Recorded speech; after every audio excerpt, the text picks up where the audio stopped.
9, 8, 7, 6, 5, 4, 3, 2, 1, 0. Women's Wrestling Talk, the #1 women's wrestling network on the planet.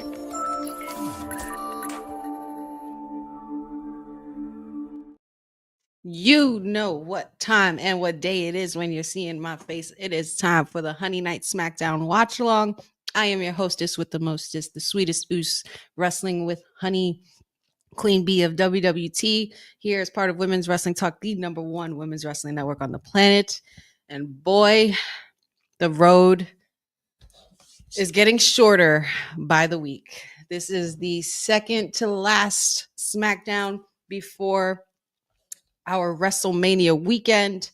And we have just gotten Nick Aldis officially calling out the Viper, Randy Orton, to address his WrestleMania situation. And of course, one of the viral moments that happened last week, where that check that Randy Orton had presented to Nick all those years ago was finally cashed in, and gave a promising RKO to Nick Aldis when he had announced that he did not have a WrestleMania match in store for him. So now we have the Viper here, and we are live from Seattle, and they are welcoming the Viper, of course, by singing his song. And Nick Aldis is awaiting in the ring, and let's see what he has to say. I hope everybody's doing very well. It's a lovely Friday evening. Pretty wild Friday. We just came off of WWT Live, and it was quite interesting. We had the boss lady, Professor Jacob, Ced, and Councilman, and myself in the building. It was nice to have the parents in the building as well. And it was quite a time. So make sure you guys check that out when you get a chance. It was a great show. I hope everybody's having a great Friday, kicking off their weekend the right way with some wrestling, as we know and love. Shout outs to everybody already appearing in the chat. Fernando, good to see you. Boza, our information officer as well. And of course, Papa Honey in the house. Hope everybody's doing good. I missed you guys. Glad to be here for another week of wrestling and to cover our favorite Friday night show. Jeffrey, good to see you, buddy. Oh, good. Yes. Get over those internet issues, because we got to make sure everything is right for WrestleMania and coming up. Got to make sure we have everything we need and all our equipment is good to go.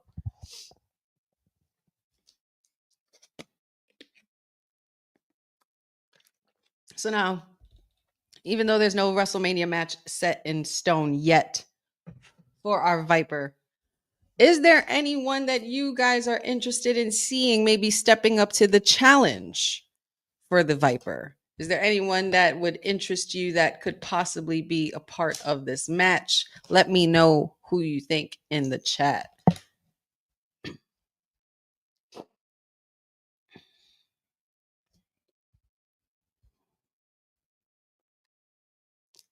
Oh, and Randy addressing the elephant in the room, saying basically, if you want to gear up, I'm ready to gear up. I'm already geared up. I'm ready to go. I just need a match. If you want to do it, let's do it.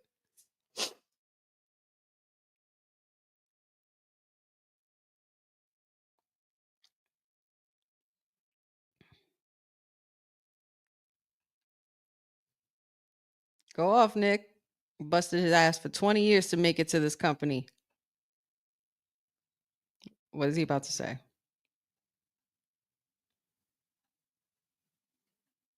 Oh, I don't need your money. I need your respect. Crowd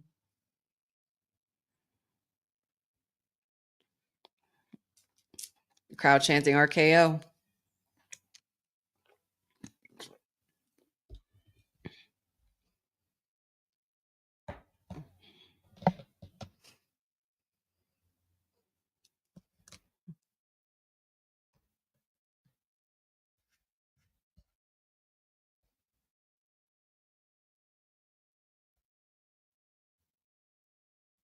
I can't promise that I will apologize to Mickie James, and that's his wife. Oh.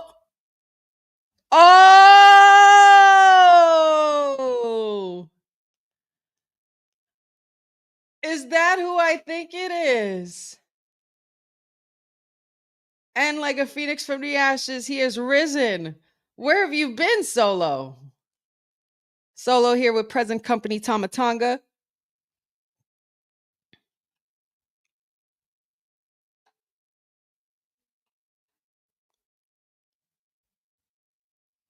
Nick Aldis is leaving the ring. Some shit's about to go down.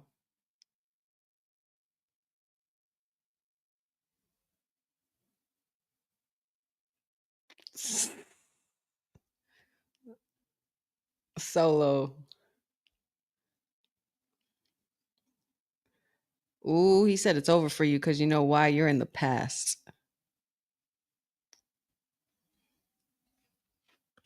And LA Knight's going to end up in the same boat, apparently. Because the Samoan werewolf will be walking out as the new US champ. That sounds like an early prediction here from Mr. Sokoa.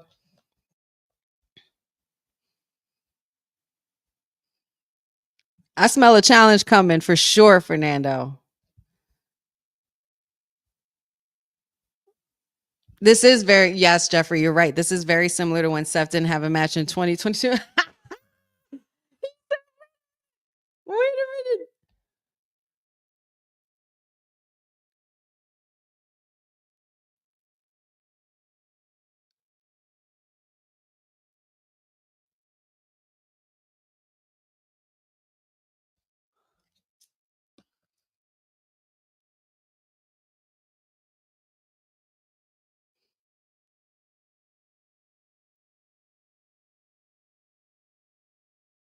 Oh my Lord. Let's go. Randy's fired up. Okay, Randy, come on, Viper. Give me hype. Let's go. Yes. Uh-oh, but it's 2-on-1 now. He's at the time of saying, yeah. Oh shit. He was about to come through with the draping DDT, but there goes Solo. Of course. What else would you expect from the Timu bloodline?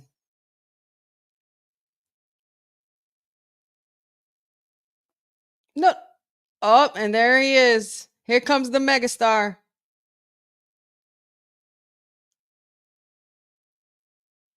And the US champ making his way down. Striking Tamatanga back and forth. In Tim's. Let's go, LA Knight. He knows. Oh, Solo's earring fell off. Oh.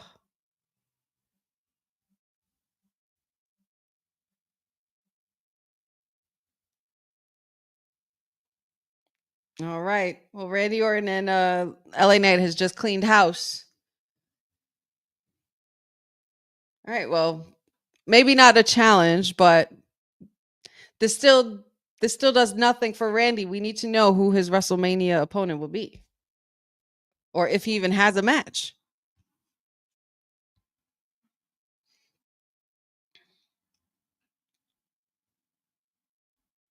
Nana.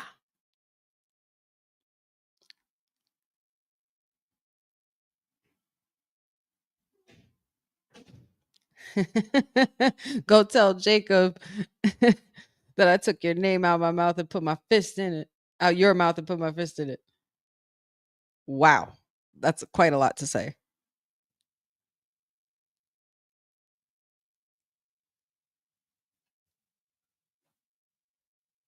Okay, yeah. I was just gonna say, sounds like a tag team tag team match tonight challenge. Anyone? Sure. Nick, all this feels good about it. The crowd feels good about it. I feel good about it. Let's do it. All right. Okay. Yeah. Randy got me amped. With everybody saying LA Knight. Yeah. Well, all right. The loins are tingling for this match, apparently. So let's see. This is gonna be good. I'm okay with this. This is a good build up, like to start with for the night. Now I'm intrigued to see what else has transpired. I did see. Oh, hey, Liv, hey, Raquel, hey, ladies, y'all looking good.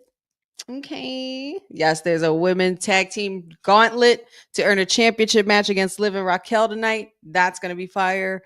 The women are probably gonna shut it down, most likely. I would hope so. I also saw that speaking of women, that Charlotte Flair attacked Tiffy Stratton backstage before SmackDown kicked off. At first, when I saw the clip, I was like, wait, who's attacking who? Both blonde, and they both like have like similar stature. So I was just like, oh, what's happening here? But it seemed that Charlotte Flair had attacked Tiffy ahead of SmackDown. And of course, you know that they've had some very heated tension in these last few weeks in the build up to their match. A lot of us here in WWT have shared our different opinions of said promos in the last couple of weeks and the situation between those two. But Professor made a really, really great point earlier today, because I did feel like at one point that this buildup was possibly ruined, at least for me. But Professor put it in a way where, and it's true, the best things come based off of real life and real issues and real shit. And kudos to the girls. Kudos to those ladies. They're both playing the game, and they're playing their part. Tiffy's not backing down, Charlotte's not backing down, and I respect it. And it does definitely make for great rivalry. I mean, somebody had mentioned in the chat during this conversation while Professor was speaking about it, Bret Hart and Shawn, prime example. What could be a more personal rivalry than that when it was going down in the 90s? We know that Shawn Michaels was one of the most wanted men on the planet, in good ways and bad ways. And in Bret Hart's view at the time, yeah, it was in a pretty bad way. But also Shawn was a different person then. People change, people humble themselves, things happen, life happens. And they both have come out better for it in their own way, Bret and Shawn. I'm hoping the same for Tiffy and Charlotte. To not let the bad blood lead them astray, or let the personal lead them astray as to what they're doing for the business. I just don't want it to be overshadowed by like the reality TV pettiness. But we're here, and I'm still going to watch the match. I still wanted this match to happen.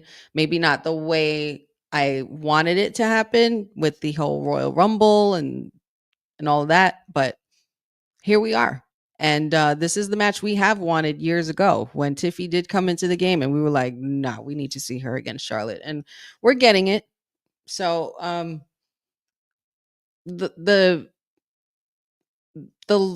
level of buildup as far as like intensity right now for me is like at a 5-6 for WrestleMania, because I still don't know what to expect. I still don't know what's going to happen. I do know most of the card. There's still some that I'm not really happy with as far as like what's not on the card, but I'm not going to be too nitpicky. I'm going to try to take it in exactly how I took it in last year and previous WrestleManias before. Take it for what it is and just sit back and enjoy the show, because at the end of the day, I'm not the one writing these stories. I'm not the one in that room with them. I'm not the one on the creative end in WWE or working for WWE. But if I was, you best believe I would have to make sure my voice is heard in certain instances with certain things, because I'm a fan, and most people who are fans should be the ones who end up working in the WWE. Like you have to be a fan of this shit, and you have to know what the product is. You have to have watched it for years and know the history. But yeah, so it's Charlotte and Tiffy's definitely just going to create another moment in women's history at WrestleMania. I'm just trying to be as hopeful as possible for the result that I want, because I would love to see Tiffy come out on top for sure. The the infamous parking lot, man. You got to stay away from those parking lots for sure, man. An NXT parking lot is no different than WWE's main roster parking lot.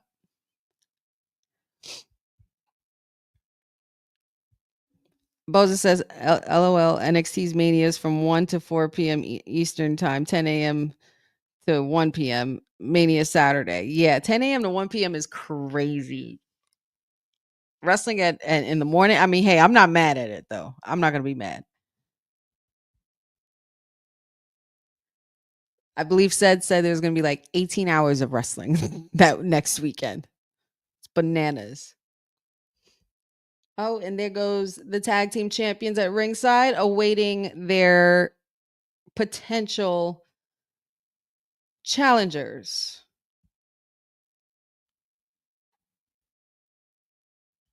Going to be spectating the talent and their future opponents. And here comes Miss Lyra Valkyria, the IC champ,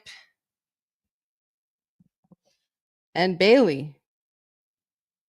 And these two, I like that. I took the words right out of my mouth, Joe Tessitore, but like these two literally were just going at each other's throats the last couple of weeks. And now all of a sudden, for the title, and now all of a sudden, here they are, a tag team. Not Bailey vibing to Lyra's music. I can't. Bailey just be vibing. Jeffrey says, but I love what we got last week between Charlotte and Tiffany because it got me more invested. It did. It definitely did. Hey, Eric. I'm doing well. Hope you are as well. I'm doing good. Pretty good. Had a nice, enjoyable day off with hubby. Did some shopping because yours truly has a birthday coming up in less than a week. Yeah, and I will be celebrating that next week. So I had to do some shopping, going out to a nice place for dinner, and gonna just celebrate another trip around the sun. But yes, my day was well. I'm doing good. Hey, Bobby. There he is. What's happening, buddy?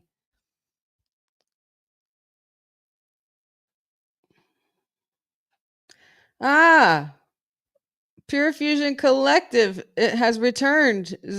Another more people rising from the ashes. We have Zoe Stark and Shayna Baszler. And will they just I love these women, but can they just split them up? Because Zoe deserves to be a star on her own, a solo star, and so the hell does Shayna. Like I need my Queen of Spades back, and I'm tired of saying it. But Triple H, if you're listening, please run it back with Shayna. I do like them together; they're good together. But I want Shayna. I want my Queen of Spades.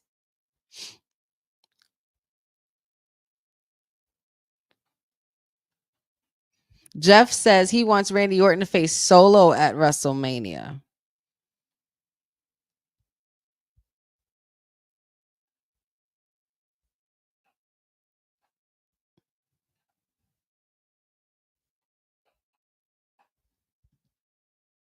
Yeah, she's looking good. She's looking mighty good.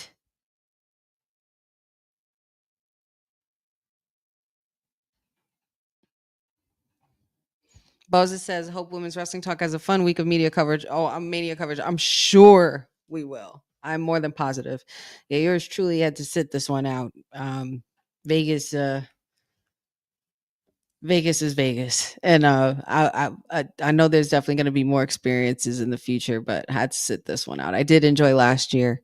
And I'm kind of honestly plotting on SummerSlam. That's what I really want to do. SummerSlam is going to be closer to me, so trying to stick around with my neck of the woods.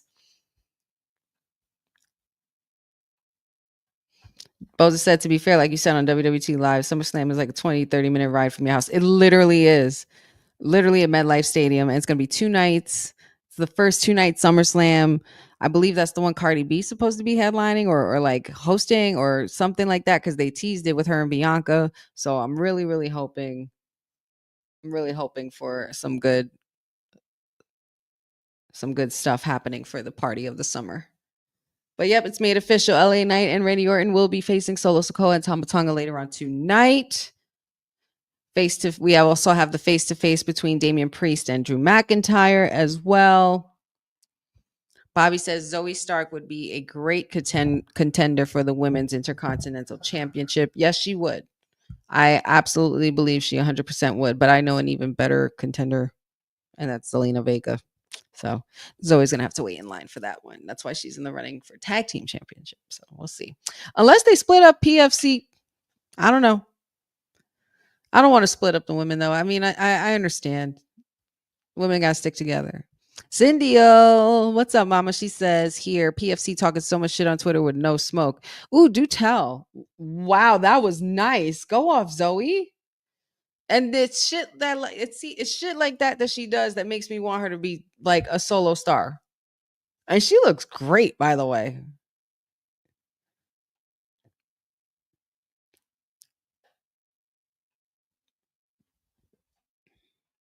Oh, Baszler she practically just dropped Lyra on her head almost. My God.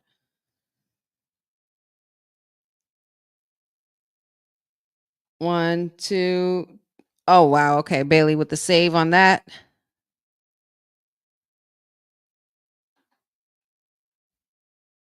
Boza says, I bet Honey's happy she won't have to book a hotel for SummerSlam. I actually would be pretty happy with that.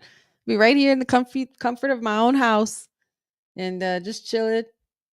Maybe have the crew over, break some sleeping bags or a big air mattress and just hang out. Oh my God. Shayna Baszler and Zoe Stark have been eliminated because Lyra Valkyria got a sneaky pin on there. And here comes the boat. Woo! We got Natalia teamed up with Maxine Dupree coming up next. Yes, ma'am. Come on, Natalia. One thing Natalia is always going to do, she don't give a damn. You know, she's always going to give a look lately. She's always going to give you that dramatic entry look. Like, come on now. Come on now. Pretty in Pink. That's my name for them. Pretty in Pink. Call them Pip. Team number 3, Maxine and Natalia. Let's go. I can't wait to see what Maxine's going to do here.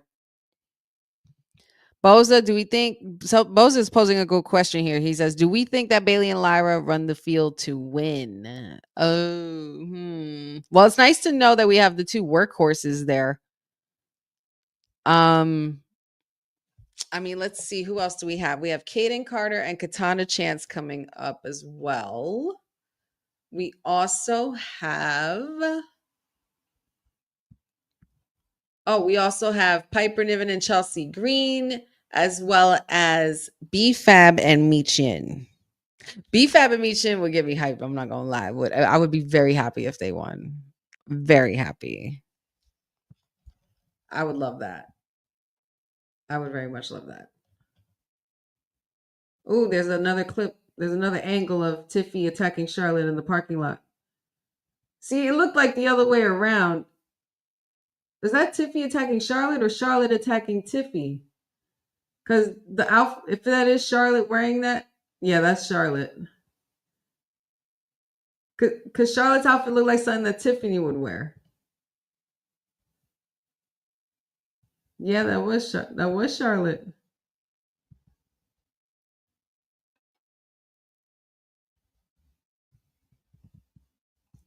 Damn, that's a brutal beating she just got.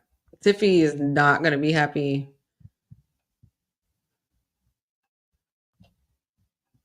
Mm-mm.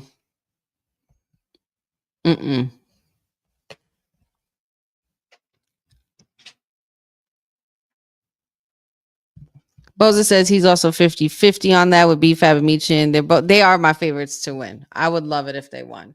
It would be surprising if they had Katana Chance and Kaden Carter win.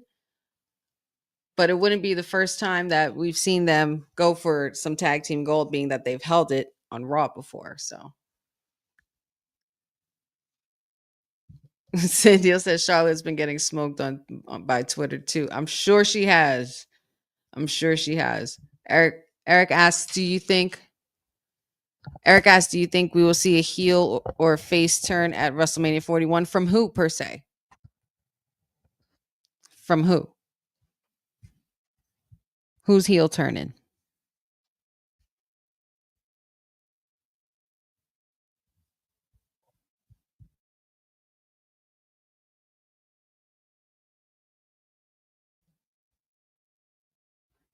Jeffrey was really, I couldn't hear it because I'm listening to this to SmackDown. But why was Tiffy saying, "Get her off me, girl. You better fight back. You're the champion." It's no. If that was she really saying that, that's disappointing. What's up, Benjamin? Good to see you, buddy. Thanks for joining us. If you are just joining us, we are getting into some women's tag team action. We have a gauntlet match, and the winners earn a championship at WrestleMania against Raquel Rodriguez and Liv for the women's tag team championships. Right now, we have Natty versus Natty with Maxine Dupree versus Lyra Valkyria and Bailey on the other side. Lyra just got the pin on Shayna Baszler, therefore eliminating Pure Fusion Collective.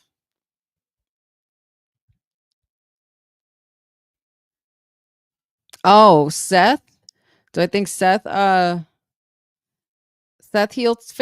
heel or face turn? I mean, Seth is slowly on the brink of losing his mind, or I should say losing his soul, if you ask me.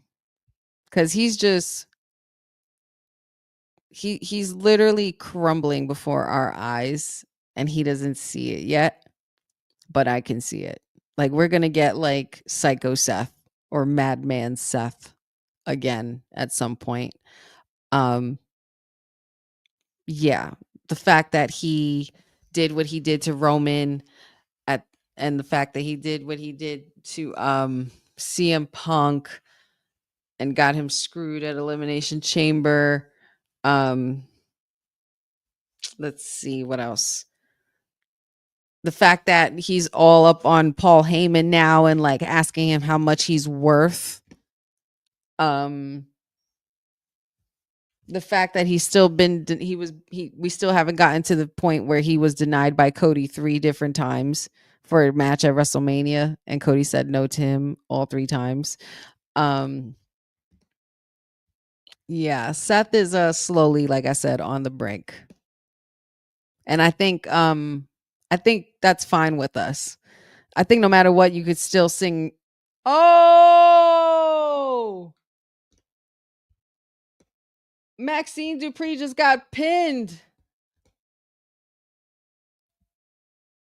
Inside cradle there. Wow. So Natalia Maxine Dupree have been eliminated. It wasn't even Natalie's fault. See, come on now.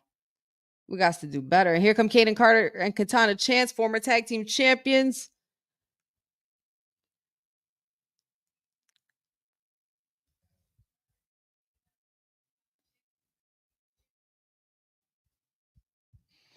Ah, yes, Boza, he is. He's also scared of Punk now that he has Paul Heyman back under his guidance.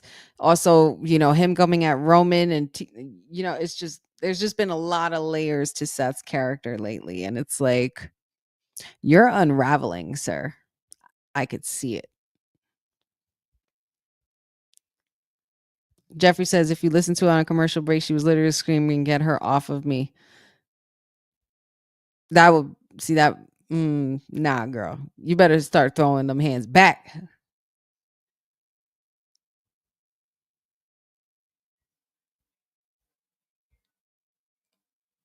Elbow drop there, but kick out by Kaden Carter.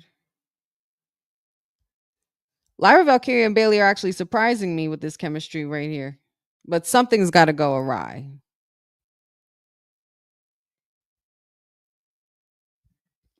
Cindy says, I feel like one of Rhea or Bianca has to go heel at Mania, but I don't think they know how to make the crowd stop cheering her. Too many thirsty people out there who don't care about the storyline. That's true. However, I've been noticing, there's a little bit more aggression in Bianca's behavior. Rightfully so.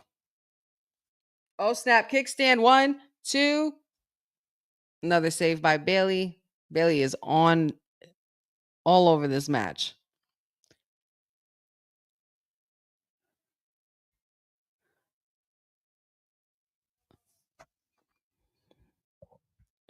But yeah, as far as Bianca and Rhea turning heel, no one's ever gonna not cheer mommy. Unless she pulls off another situation where she joins a faction. Oh, let's go, Lyra. 1, 2. Wow, Kaden Carter and Katana Chance have been eliminated, y'all. We got Bailey and Lyra. Oh man, and now we have Meechin and B-Fab coming on out. I am loving this duo so much. And B-Fab, you look good, girl. Oh, she looks so good. Come on now. Shout outs to Bailey and Lyra, though, hanging in there. Look at these two. They're trying to put Lyra over. I mean, not Lyra over. I think they're just trying to get Lyra through to the crowd. But she's run through a lot of these girls already. This is 3 for 3, which means that I don't think this is going to last. This could lead to something else. I feel like Meechin and B-Fab have a chance. I feel like I have a very strong and very good feeling about those two. The HBIC, yes, ma'am. Yes, ma'am. The Chelsea Green administration are in the catbird seat. Yeah, they're just chilling and they're just waiting at this point. You know who I'm surprised is not in this? Why aren't the meta girls here? Why aren't the meta girls in this gauntlet? Can somebody answer me that? Because wasn't they showing their faces on SmackDown? Like, where? I know we've seen them on TNA, and I know we've seen them on NXT, but we had them on SmackDown a while back, and I'm kind of wondering. This would have been a perfect opportunity to put them against Liv and Raquel, and maybe even crown them at WrestleMania. Am I reaching?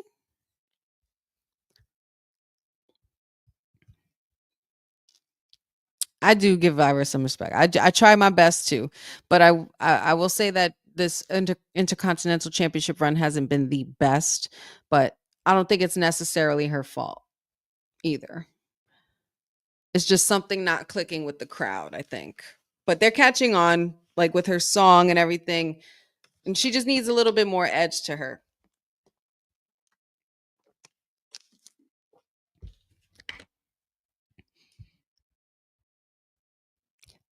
Now, Bobby, that's a statement I can get on board with. Chelsea versus Zelina should be at Mania.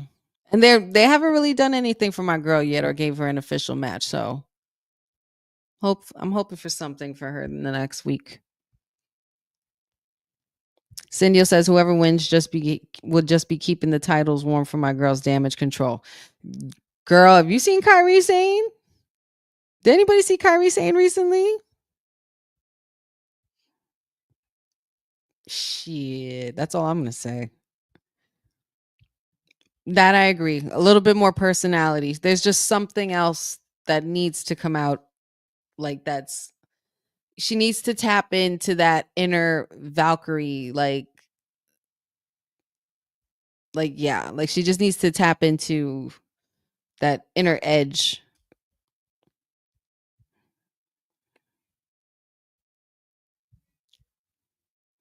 Yeah, man. I feel like that was a missed opportunity. They definitely could have had them in this match. I'm so happy about the women having a lot of TV time tonight, though, as well. Completely shredded. Completely. She's been training up. I don't know what she's doing, but I'm going to need that regimen. Haven't seen Kairi this ripped since she faced Mercedes. Facts.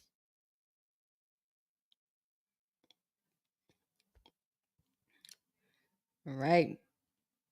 Meechin putting the gas on the match. Quick stun there by Lyra Valkyria. She's trying desperately to get this tag. And here goes Bailey. There's a tag for Bailey there.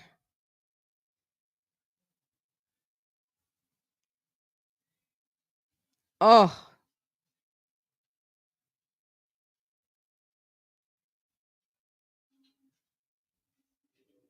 Meechin, you look great too, girl. Y'all look amazing tonight.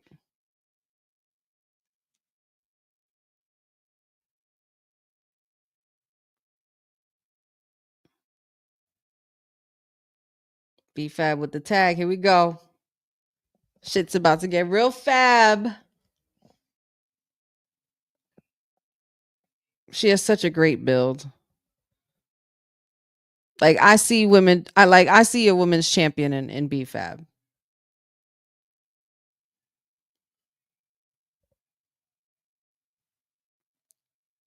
And so far, BFAB and Michin they've been pretty much dominating this entire time since they got in. Oh, Bailey was able to. Oh, she rose planted. It's over. 1, 2. Wow, boo. That's crazy. Wow. Michin and BFAB have been eliminated. There goes our favorites, Jeffrey. And now, last but not least, we have Piper and Chelsea Green. Or is it Piper and Alba Fire? Excuse me. Piper and Alba Fire. The Secret Hervis.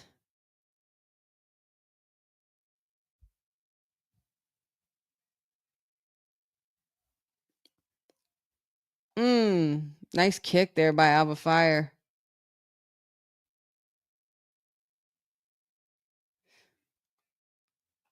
Oh, that was a little messy. That could have been a little better.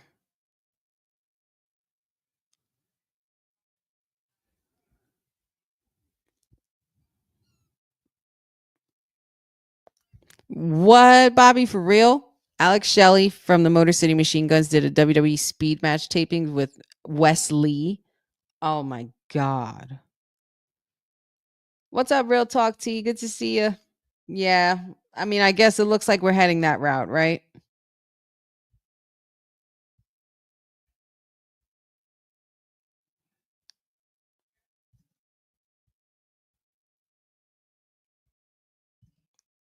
What's up, Gas Mask? Good to see you, buddy. How's everything? Hope your Friday's good. Thanks for joining us. Shout outs to everybody. Oh my God, what's up, Cliff?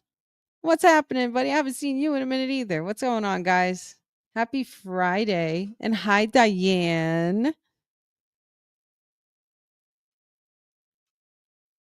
So what we think of this? These are the last two teams. Who's got it? Who's going to be the one to go against Liv and Raquel? Who you guys got? Let me know in the chat right now.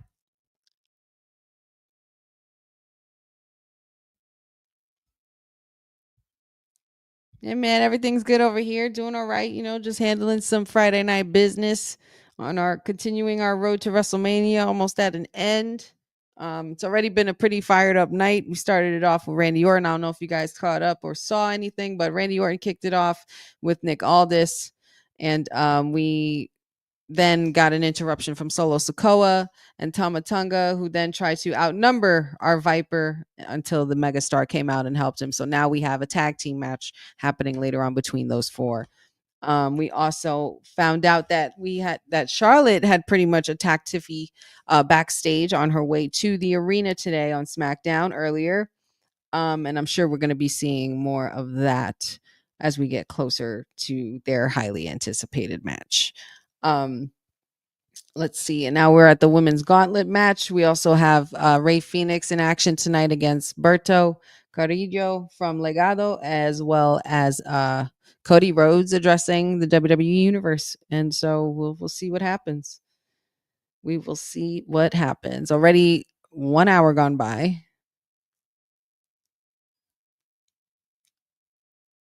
Just another happy Friday. Bobby says it would have been nice to see the Meta Girls have a match during WrestleMania weekend. It would have been nice to see them in this match so that way they could have a match at WrestleMania. Because this gauntlet match here for the women basically guarantees you a title shot against the tag team champions at WrestleMania 41 coming up next week. We had Pure Fusion Collective get eliminated. We also had Michin and BFAB in action, and they did pretty well. But they got eliminated, as well as Kaden Carter and Katana Chance, and Natalia and Maxine Dupree. Now we are here with Lyra Valkyria and Bailey still standing tall, even though they were the ones that started off this gauntlet and kicked everything off for us tonight. And now we have the Secret Hervis. So let's see if that numbers game is in effect. I really hope we see something with Naomi and Jade tonight, because that's what that's one of the matches I'm really looking forward to at WrestleMania for sure.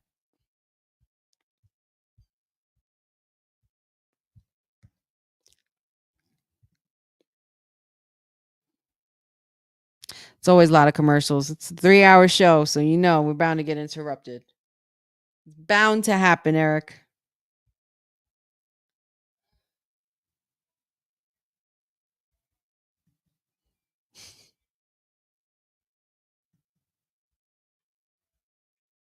Real Talk T, what's going on, man? Says whoever wins should have the match at WrestleMania. Speaking of Naomi, she quoted me on Twitter. Did she now? What was the quote? I want to know. I want to know.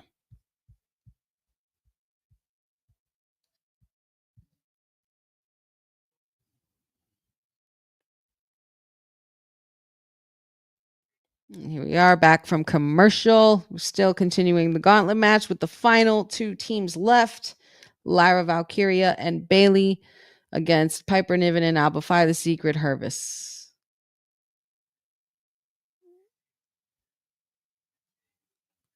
I will say Alba Fire and Piper Niven, they have really great chemistry.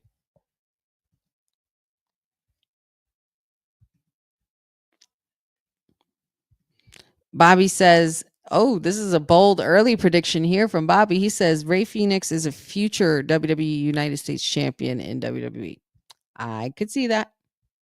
I wouldn't put it past him.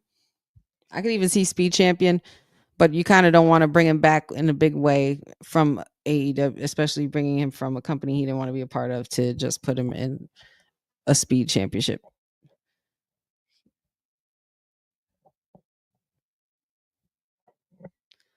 Hot tag. Let's go. Hot tag.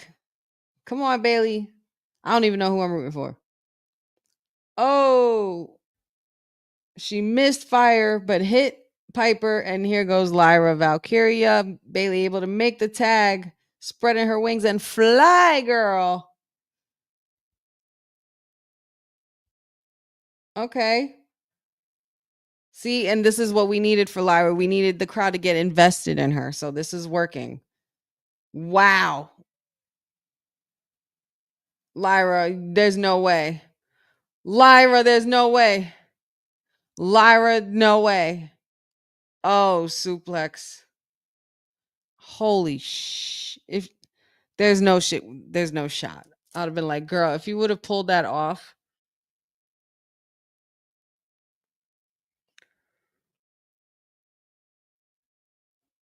Lyra was feeling that adrenaline. You know what's so funny? Real talk to you. I was going to mention this, and I was going to wait to maybe see if it happens later. If they lose, I think that definitely will happen. If they lose this match, or even if they lose at Mania, it might be a bigger moment if they do at Mania. Oh my Lord. Lyra just powerbombed Piper Niven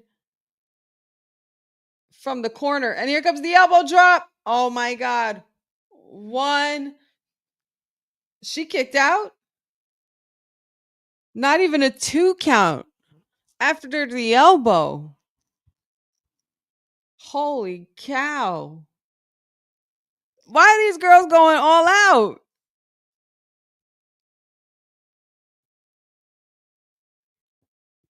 These girls are going all out tonight.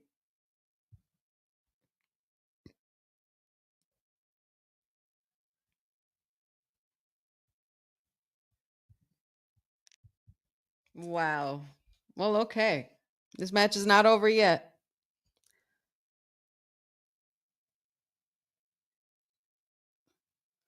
Oh, shoot. What is this? Oh, my Lord.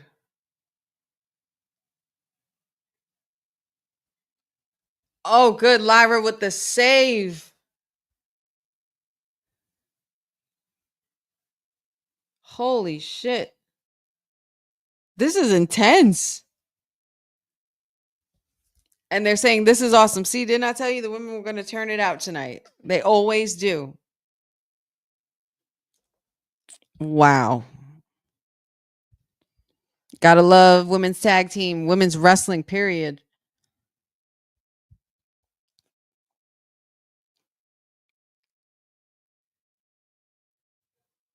Women, all four of them back and forth in the ring, throwing everything they got at each other. Oh, Bailey to belly. Lyra, if you pick up Piper Niven, oh my God, what a headbutt.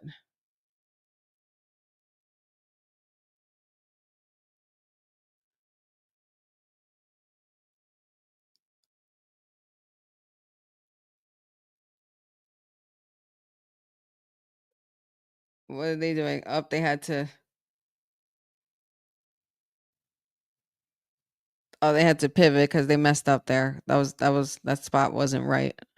It didn't look right at first. What is happening here with Lyra and Piper? Oh my God, Lyra. Oh my God, Lyra. You're not about to powerbomb her onto the floor, dude. Oh my God. Oh my God. She protected her head though. 1, 2. Alba Fire tried to go in with the sneak pin. Oh, nasty kick. 1, 2. Oh my God. Kick out by Bailey again. This is crazy. Oh shit. It's oh. Rose playing on Alba Fire. Here comes Lyra Valkyrie up top.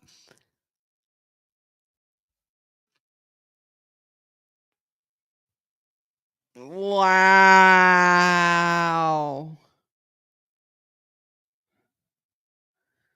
Wow.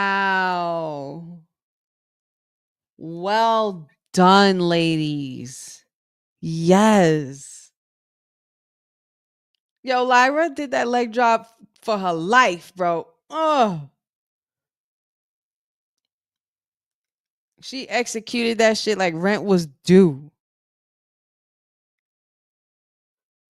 So now we have it. WrestleMania 41.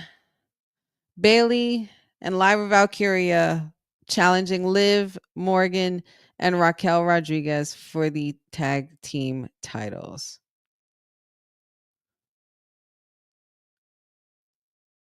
Wow. Well, okay. There you have it, guys. I feel like this is going to lead to something very interesting. I feel it. Cuz Bailey and Lyra are going to lose. Bailey and Lyra are going to lose. And the reason why I say that is because we're going to get that turn that you mentioned. Who was it that mentioned it? Real Talk T that you mentioned there about that heel turn. Yeah. Yeah. Is it especially if they lose? We need Bailey turning on Lyra Valkyria. It's about time to take it up a notch. You have them winning? That was a 30 minutes, a 30-minute match, y'all. Those 5 to last minutes was the 5 to 10 last minutes of that match was pretty crazy. They did. Round of applause. The crowd is the chat is going wild for Bailey and Lyra tonight. Lyra could end up being a double champion. Yes. That is true.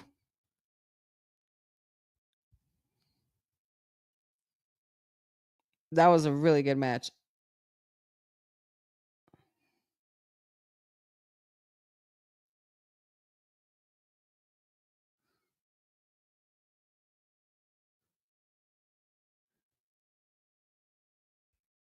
Sin City Street Fight. There's the street fight. So there's our other match with our stipulation. Drew McIntyre and Damian Priest. Y'all better bring it. Y'all better bring it. Cause you got Lyra and Bailey you're competing with.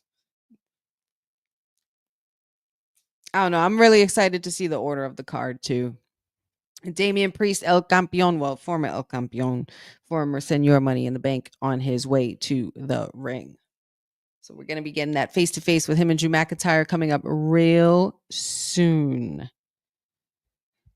Jeffrey says, I posted Naomi about her evil laugh when she said, this is my mania from last week on SmackDown and how I loved She quoted it with, "Ah, yes, I love that. Good for you. I love that."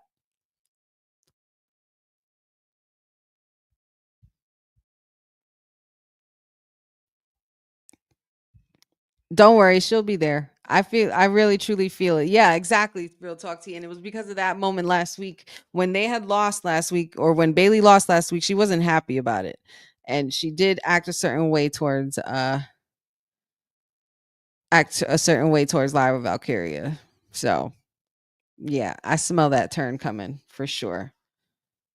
Oh, hey, Becky, in this commercial. A Chime commercial with Dion, hosted with Deion Sanders. Oh, well, okay, guys.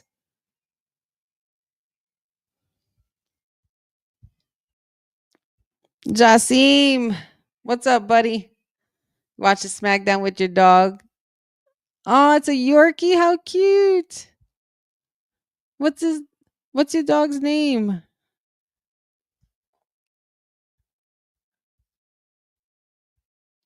By the way, guys, make sure you like and share this video as well. Let your friends know the sweetest oos is on the best women's wrestling network around, talking all things SmackDown.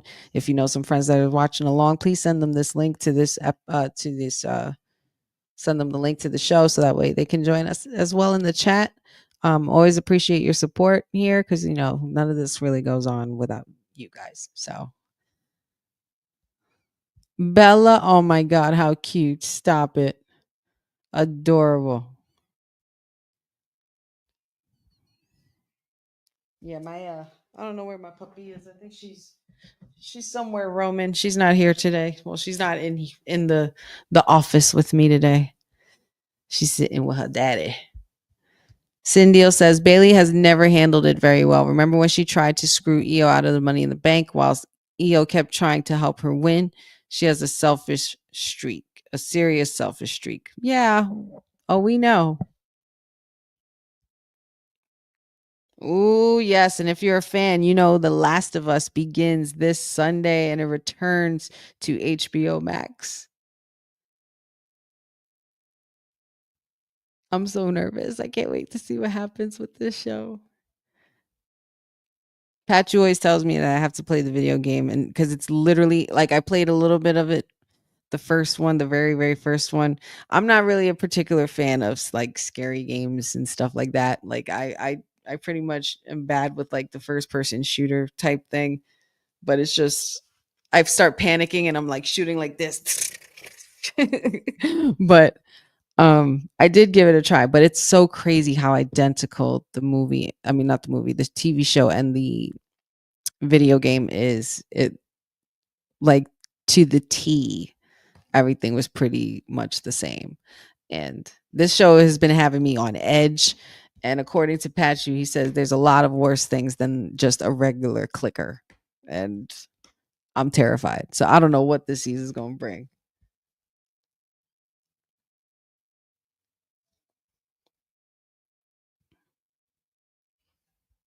Mm, mm, mm, mm, mm, mm.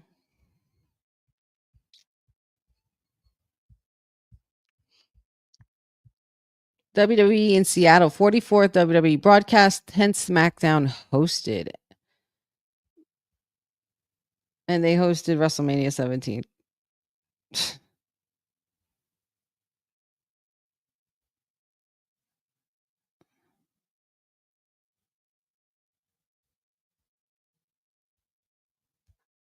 8 days away, guys. Why is WrestleMania 8 days away? It feels like the longest build up, but that's only probably because I think it's probably because of the extension of the time, because around this time last year we were already done with Mania. Oh wow. The showcase of the Immortals. Look at this. What a crazy match this was. What a night. You had to be there. Like I wasn't there, but I remember where I was when I was watching this freaking match. 19, excuse me, not 17, 19. WrestleMania 19, but WrestleMania 18 in 2002, man, Hulk Hogan and The Rock.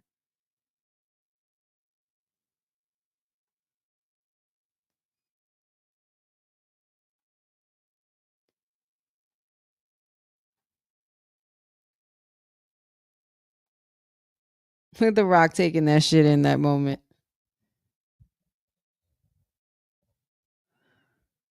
Yeah, 19, not 18. My bad. Cena said Cena definitely wins because of The Rock, right? I would hope so. I want Cena to win.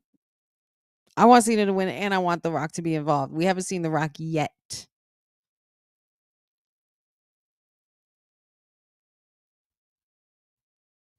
And here he comes. Damian Priest.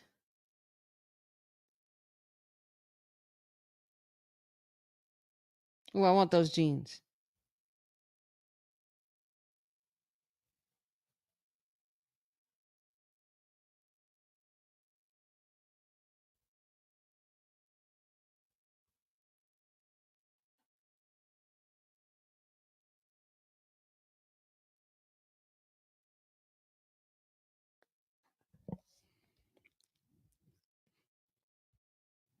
Cena has to win, Jeffrey says.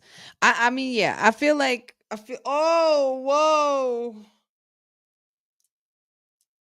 This is supposed to be a face-off, not a match.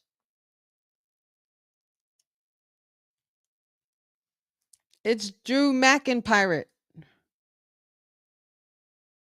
Oh my God, they broke the screen.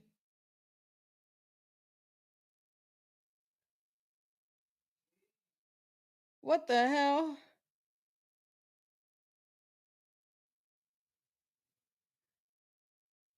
Who are you now? Look at Drew. Look at Drew embracing his inner Jack Sparrow. This is supposed to be a face-off, not a match. Damien, if you don't get your ass up. Bro, you didn't even get, you didn't get.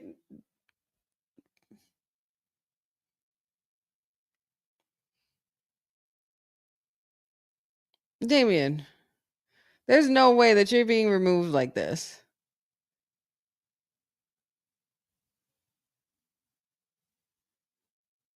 What's happening?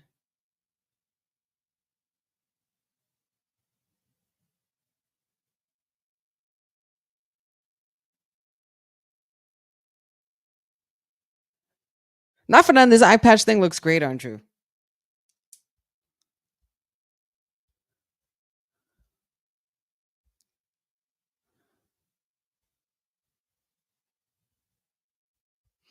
Man, that's all I need to happen, Cindy.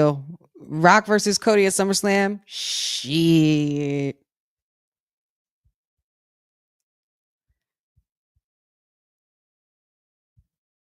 Yeah, man. Drew's not playing around. I matey. Yeah, he's Drew McIntyre. I'm here for it. Benjamin says something got changed. Nobody wants to see a face off.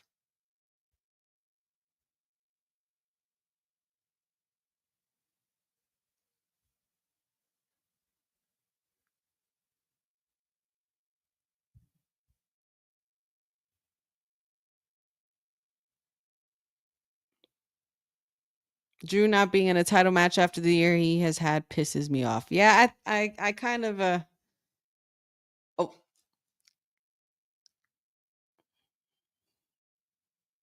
Why is Drew's hair blowing in the wind?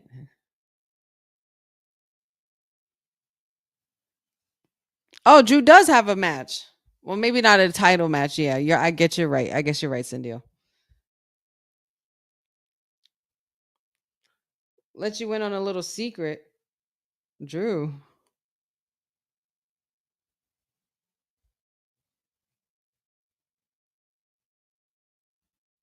His eye was fine the whole time.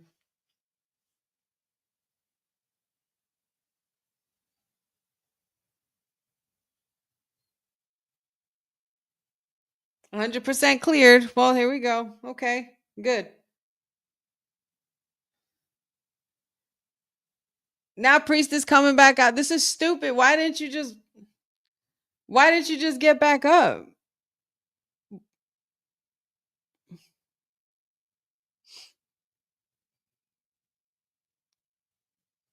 All right, well then I get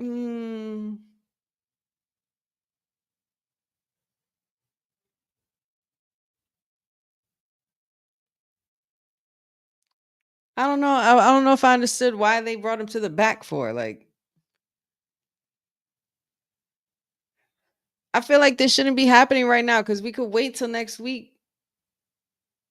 He said, "Oh fuck!" He just bumped his head on the stairs. That yeah.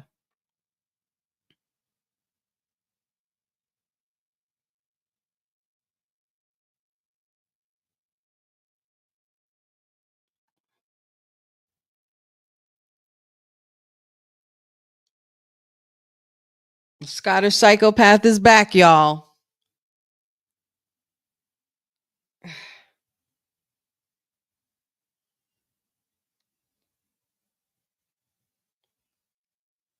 The Sin City street fight better be taking place in a casino. That's all I know.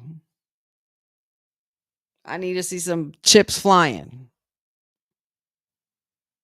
You're not bleeding, Drew. You're fine.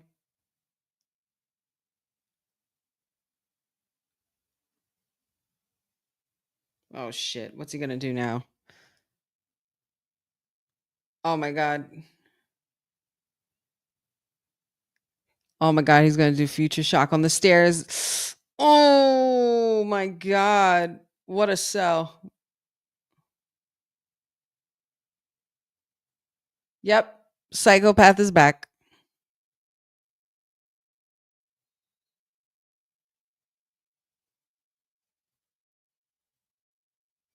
What did you just take from his neck?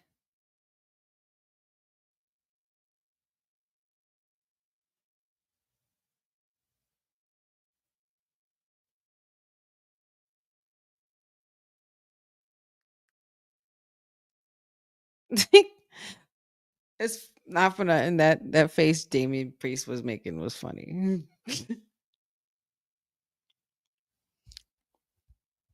See, but the street fight came early, but I'm not sure if that was a good idea.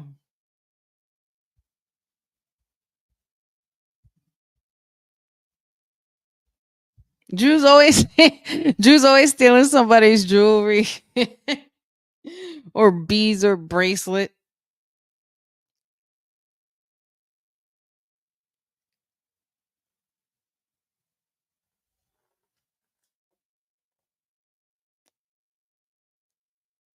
Champa and Johnny Gargano. I can't.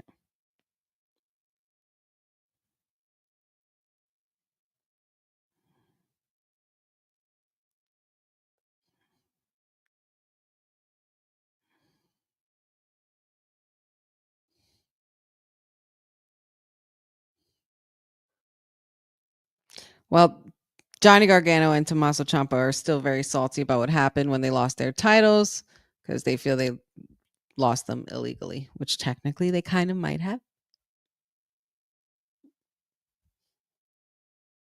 Petulant children. I feel like I should have read that in like a Thor voice, Boza. DIY are such petulant children. Dad says Drew's a thief. He stole from Punk and now Damien. He's always stealing somebody's. Up Motor City Machine Guns again. Ah, no conspiracy. They call it karma.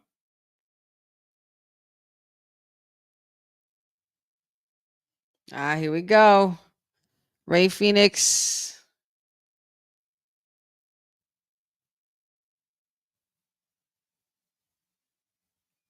Ray Phoenix is going to be in action next, it looks like. Against, of course, Berto from Legado de Fantasma. This match is going to be good.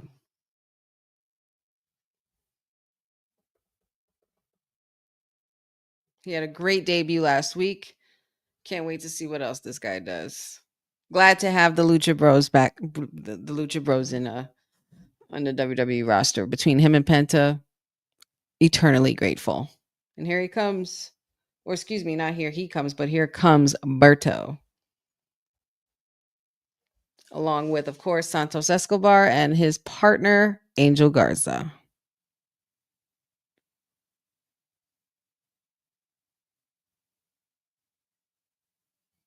All three of these men have come such a long way from NXT.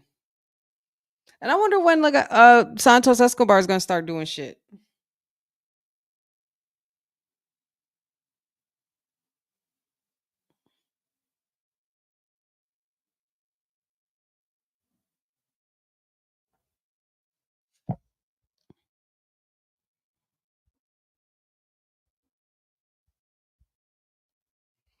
Boza thinks that Jade and Naomi's match should be a falls count anywhere. I think it should have been something like that too.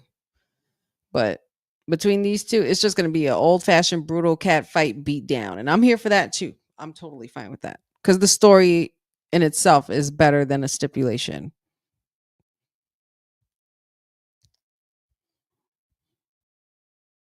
Jasim says, get some therapy DIY, get some help since every DIY I lost the champ every day. They have not been the same. Yeah, every day they have not. They're slowly slipping into madness. There's quite a few people doing that. Seth Rollins, Drew McIntyre. Yeah. D-Ron, what's up, buddy? Good to see you, my friend. Hope you are doing well. Hope everything is well with you. Hope you're having a great Friday. Thank you for joining us. Shout outs to everybody here in the chat and everybody watching. If you are just tuning in, this is the Wrestling with Honey Night SmackDown watch along on Women's Wrestling Talk.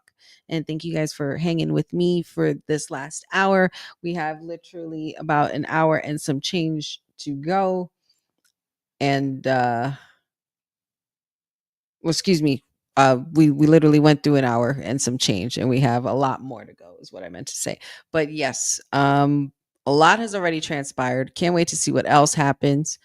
Dad with something really interesting here. Says, not for nothing, but in the future Escobar should hook up with Penta and Rey Fenix. Now you that would be pretty disgusting, like in the best way. Like that is very worthy of this video right here. Well, because you lose it, you never win. Oh boy, that stuff is totally with that. I would totally be here for that. That would be really cool. Very interesting too. Jasim said he's ready to see Rey Fenix. Well, you will catch him shortly after these messages and this commercial, of course. We're going to take a quick 30-second break. Go refill your beverages and your re-up on your snacks and what have you. And we'll be right back just in time for the match. So stay tuned.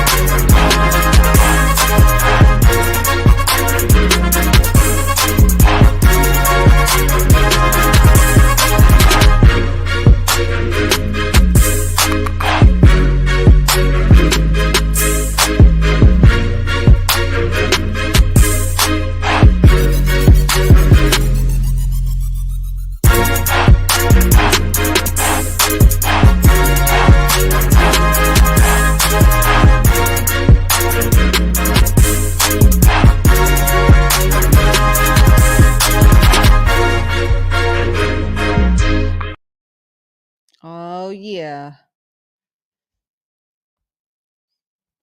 Continuing on with the Honey Night SmackDown watch along, guys. Thank you so much for joining the sweetest oos, the busy bee, the queen bee of WWT, and the queen of the honey pot predictions, which, by the way, I meant to say that to you guys earlier.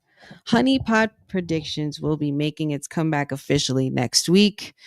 Honestly, you're going to take a break because they were kind of ruining everything with the UK schedule and overseas schedule. And it was just like, can't really make predictions on stuff some people already in parts of the world already know about. So it would kind of defeat the purpose of predicting. But Honey Pot predictions will be returning next week. So I'm really excited about that. So make sure you guys check Wrestling with Honey on all the socials for that as well as something special will be beginning and starting after Mania. Won't really say what it is. I'll just make sure I keep you guys on the lookout. Oh, yes, of course. Chronicling Triple H's Hall of Fame career into the King of the Ring moment that he had here versus Ahmed Johnson.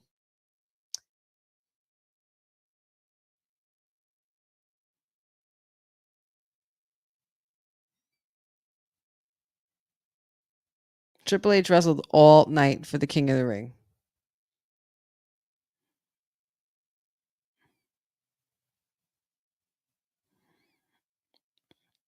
King of the Ring 1997.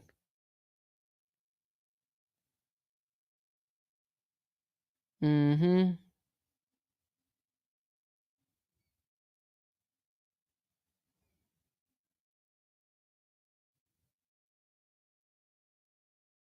Yes, he sure did.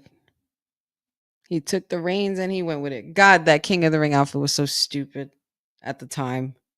The only one who actually looked good wearing it was Owen Hart and Brett. If your name was Hart, you looked good in it.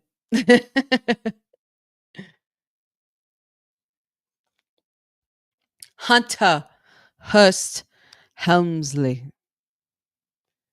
Yeah, man. Class of 2025. Bret Hart is officially a 3-time Hall of Famer. That's fire. That's fire. He became a 3-time Hall of Famer faster than a lot of our faves. Other faves. I have other faves. Bret's not my only fave. But Hall of Fame fave?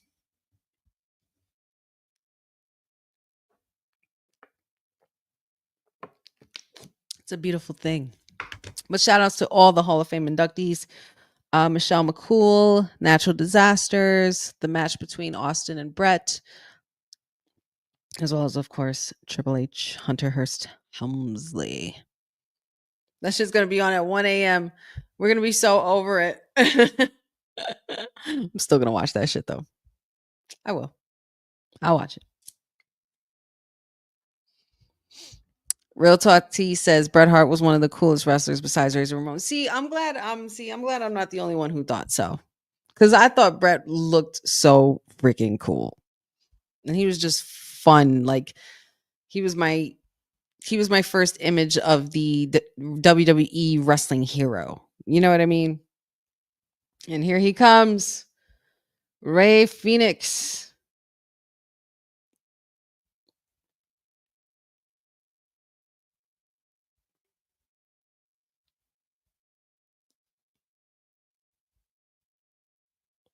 I love that silhouette. That shit looks so fire.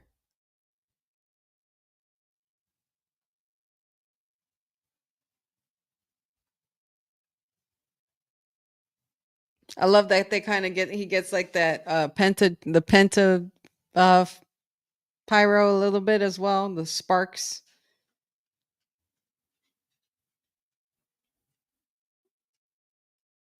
Work, Ray.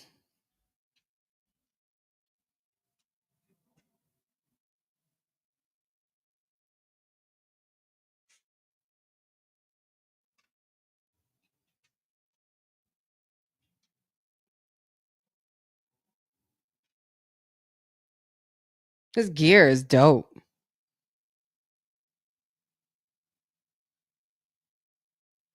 I'm just so glad that he's in a good place, in a much better place that will appreciate his gifts.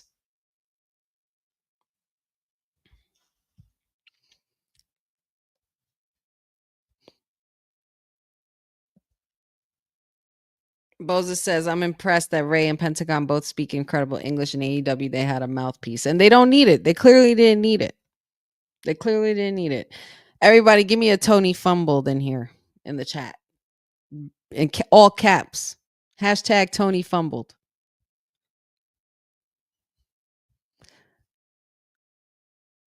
Bose also says, I'm glad Penta and Ray have been introduced separately. Let them make a name for themselves individually. Yes, before we start bringing in the Lucha Brothers. Because if you capitalize too much on what AEW try to execute, it might not work the same. You noticed that too, right, Jeffrey? It's very similar to Penta.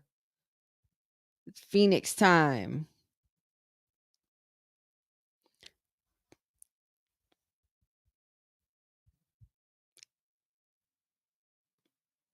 Jasim says, if this entrance theme is on Apple Music, it's gonna be my new theme to work out in the gym.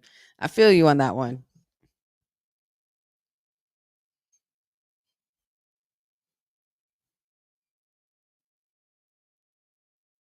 A lot of chance for Ray Fénix here.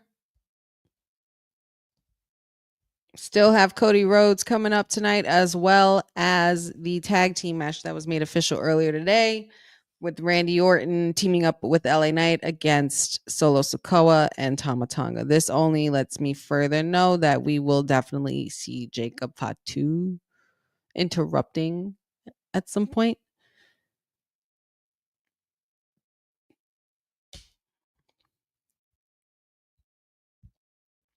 Love to see it. Love to see the Tony fumbled comments in the chat. Yeah, TK. Fake TK anyway. Fake TK. We have the real TK. WWE needs to bring back the light heavyweight championship. Or do you mean the cruiserweight championship? I think cruiserweight championship would be fire. Tony fumbled the ball with Ray Phoenix. Sure did. He sure did. Bobby says it's nice to see my favorite, one of my other favorites, Izzy Dame from NXT, getting a match at Stand and Deliver and a ladder match for the vacated NXT Women's North American Championship. I'm very happy that she's in that match. I'm very happy. I'm happy that she's in the match, and I'm so happy that Kaylani Jordan's in that match as well. Very much deserved. I think Kaylani has a case to win. For sure. I think she can definitely stake her claim to that title and win it 2 times and make history.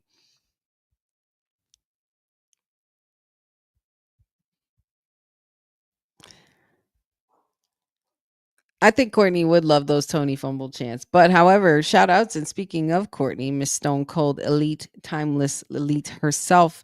Shout outs to her, because if you guys haven't checked on her socials, make sure you do. She was actually at the media scrum after AEW Dynasty and was able to pose a question for the newly crowned or retaining the retained champion Tony Storm, and represent Women's Wrestling Talk. So shout outs to her for putting in that work. Shout outs to everybody on the panel, honestly, that's been putting work everywhere for Women's Wrestling Talk. Like, things are moving. We've been busy, and things are. I would hope to. I'll say it like this. I just pray that everyone reaches their goals. And this is a great platform. So I think I think everybody here on this panel and co-hosts have done amazing things, both behind the scenes and in front of them as well. And I just love being a part of something that continues to keep it moving. So quick shout outs to the team. Berto seems to be really dominating in this match. Ray Phoenix kind of stuck in a very, very tricky situation here.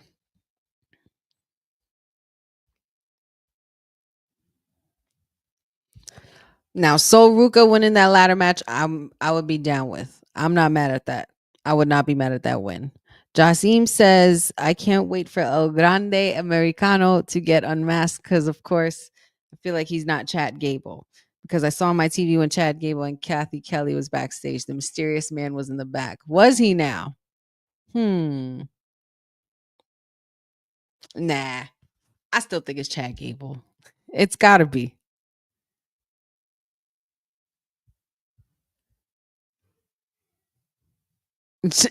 Jeffrey says we have a Ray on SmackDown and a Ray on Raw. Yeah, we really do.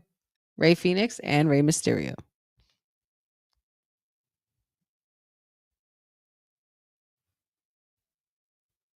And here we are, back to the action. Enough of these commercials, damn it. I don't care about your pizza. Screw your Domino's.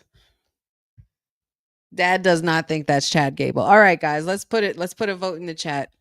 Is it or is it not Chad Gable? Yes or no? Give me a quick yeses and quick nos in the chat. Is it or is it not Chad Gable? Is Chad Gable and El Grande Americano the same person, or are they not?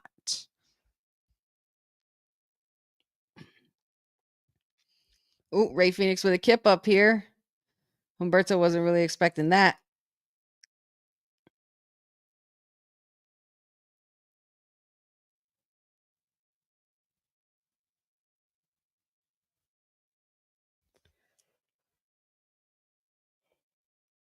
I don't know what the hell that was. Well, a flying headbutt of some sorts, but damn, that was crazy. Dad says it's not Chad Gable. Jasim says, what if it could be Goldberg's alter ego, Gilbert? Oh my God, stop it. Jeffrey says it's Chad's twin brother. Bobby says, yes, it's Gable. Jasim says, no, it's not Gable. Gas Mask says it's not Gable. Benjamin says yes. So it looks like the chat is pretty split. Gracias. Looks like the chat is pretty split in regards to the mysterious man behind the mask that is El Grande Americano. Oh my god, what a crazy corkscrew. Ugh. Well, I was about to say Rey Mysterio. Wow. Rey Fénix is fired up. What? That was a hell of a jump. This man is impressive. How'd you roll through the middle rope and then do a frog splash mid-air? Not even off the top rope, just jumping off the ground of the ring.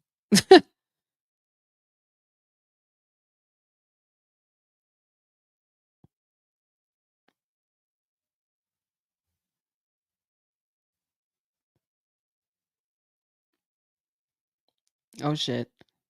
Oh wow. Who told these two to put on such a banger right now? Rey Fénix kicked out. Match is still going. Gotta keep. I don't know what it's gonna take for Berto to get this done, but it's not looking good for him right now. Rey Fénix needs to find a way to capitalize on this, and he better turn his back. Oh my god, what's he doing? Oh my god, a powerbomb deadlift. Oh, 1, 2. Another kick out by Rey Fénix. He is very much a very persistent man. Gas Mask says it's probably Mark Henry. You know what? You need to stop. Jasim says, what if it's Dominic Mysterio getting payback on his dad, Rey Mysterio? Just kidding. That'll be funny. But we know that mullet ain't under there. We know that that's not him. I believe Dominic got El Grande Americano by a few feet. Oh shit, Rey Fénix, what are you doing? Oh my lord.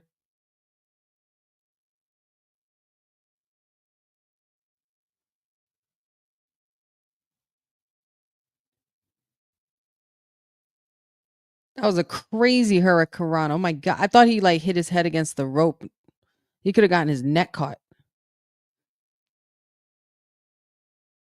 Wow. These two have not stopped. They just keep going. Oh, what? Come on, Ray. Holy shit. This guy is so fun.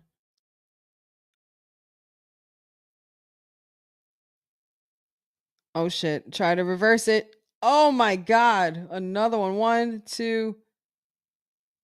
Yo, Rey Fénix keeps kicking out of everything that Humberto keeps dropping on him. Holy cow. Jeffrey says, how TK not use these brothers like this is criminal. Yeah, it's pretty diabolical work. Match of the night. I don't know. This is pretty close because so far match of the night goes to the ladies.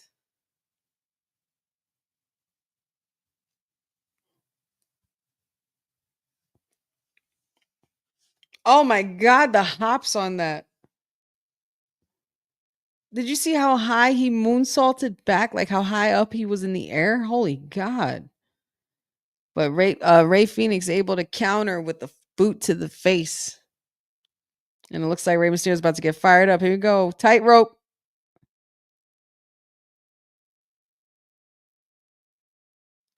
Oh my god, that kick was disgusting. So good.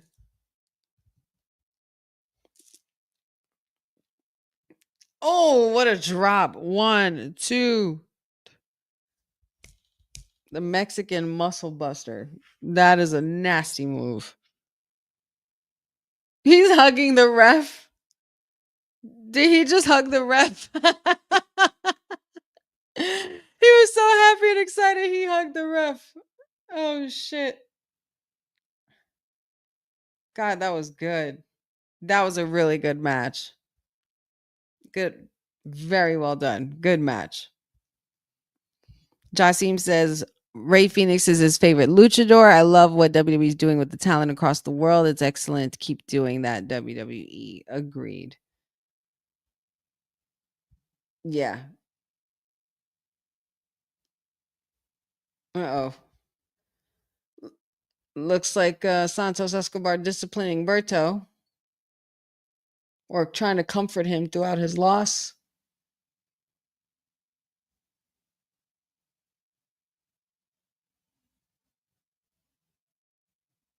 Telling him to shake his hand and show respect to Ray Phoenix.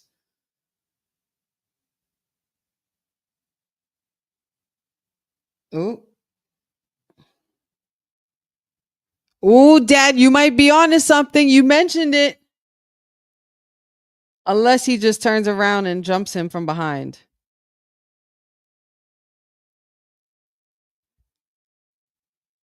Santos Escobar saluting Ray Phoenix, but it doesn't sit well with the rest of Legado.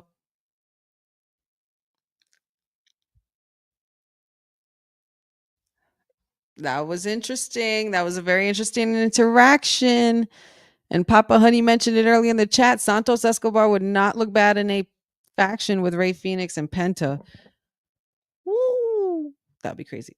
Oh, hey. Hey, Prodigy. The newest face to SmackDown. Oh, Councilman, there goes your answer, sir.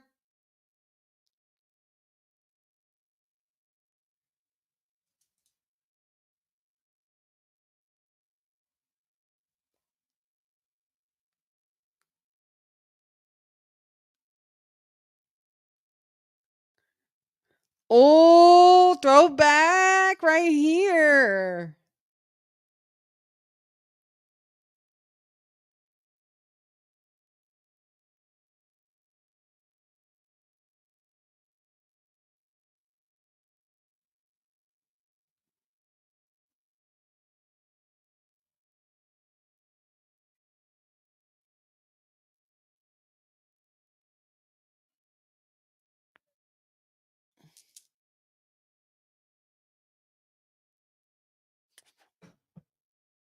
We getting a title match.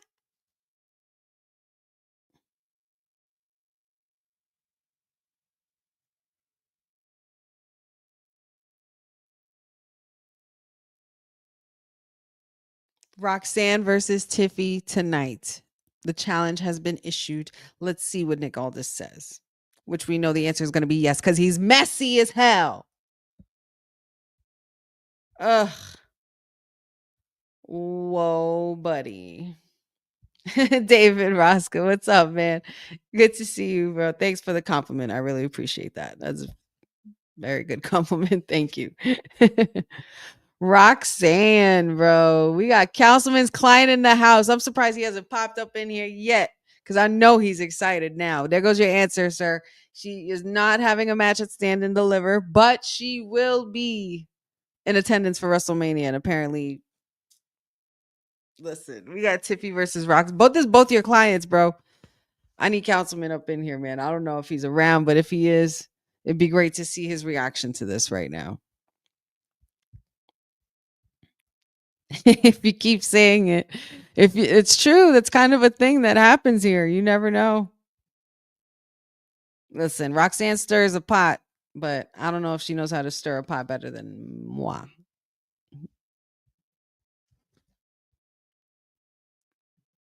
Gas Mask says, as I sit back and sip my drink watching all this mess unfold. Yep.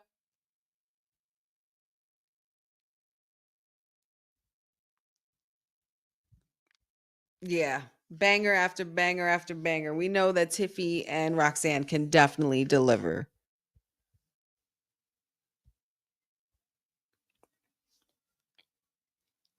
I wonder what Nick Aldis is going to do. Nick Aldis better make this match because I need to see that match. I need this tonight.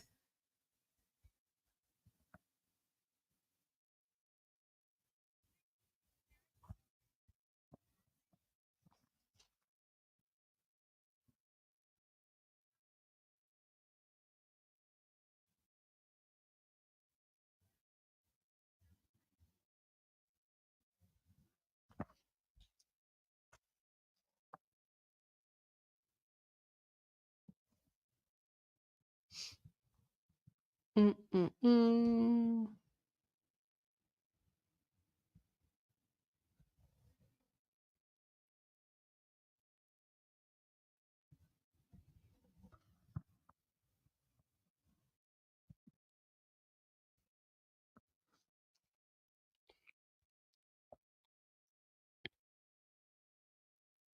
Bobby says maybe Nick Aldis signed Roxanne Perez to SmackDown. Maybe he's going to. Jasim says he believes in the councilman. It looks like that the chat is trying to summon my tag team partner. Benjamin says SmackDown is crazy and good tonight. I would have to agree, but it's not over yet. I need to see more. I don't know if I'm entirely satisfied just yet until I see the final pretty much the last bit of the show. Like, we need to make sure we finish this from beginning to end and top to bottom and completely confirm and analyze everything we saw, which we are definitely going to do after we are done here this evening. So make sure you guys tune into the SmackDown post show, which we will have shortly after the SmackDown watch along show, where we're just going to pretty much review everything and react to everything and just go over everything before we head on out. So make sure y'all hang out with me a little longer. Usually takes no more than 10-15 minutes. Unless something really, really wild happens, then we might be here for a while.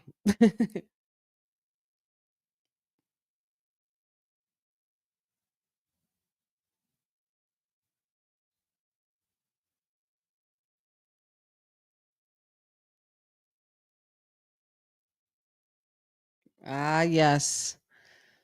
The relationship of Paul Heyman and CM Punk.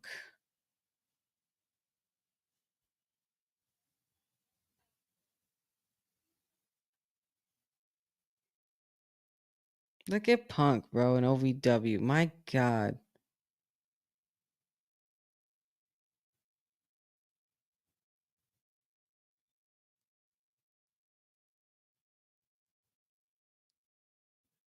I enjoyed CM Punk when he first came out to WWE in 2012. Like, he was amazing.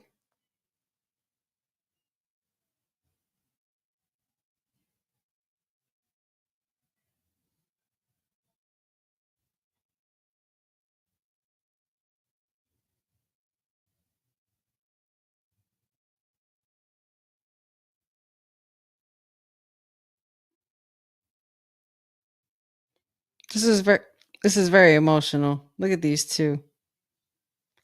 Look at him holding the title up the way he always held it up next to Brock and Tribal Chief.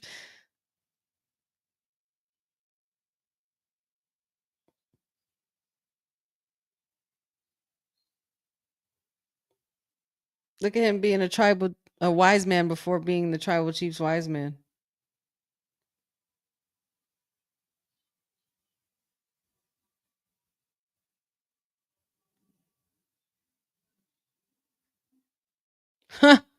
He said he admires CM Punk more than he does anybody else. I feel like they see a lot of each other in each other, which I feel like that's why they've been so close.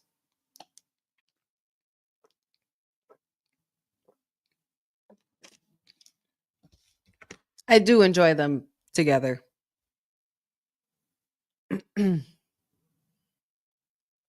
My God, that crazy night. I have to make sure I have to show you guys. I got to get it clipped, but there's a really fun reaction of me reacting to CM Punk's arrival those 2 years ago when he came at Elimination Chamber, well, Survivor Series War Games, excuse me. And yeah, man, I was losing my shit. That match was crazy. And the way he came out at the end, my reaction, I completely lost my shit. I lost it.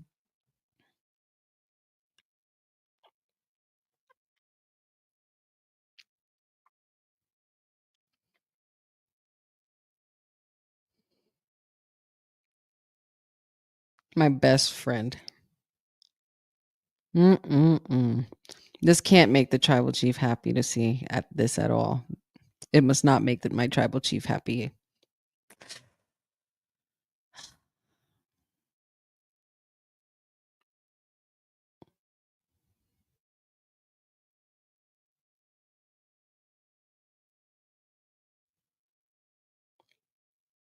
So we're going to be revisiting the reaction of Seth Rollins.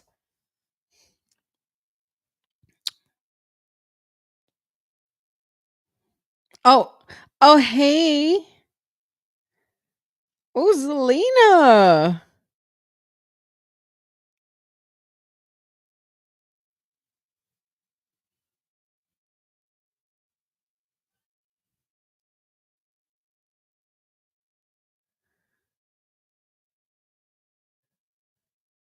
Come on, Zelina.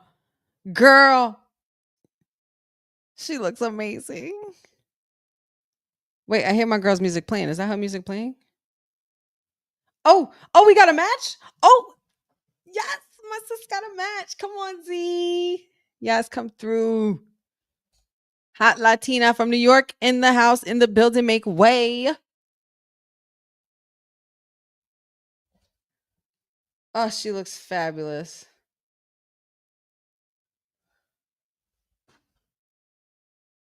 You better announce her name like that, damn it. Oh, girl, you look good. I love this freaking gear. Whoever's giving her this gear. Oh.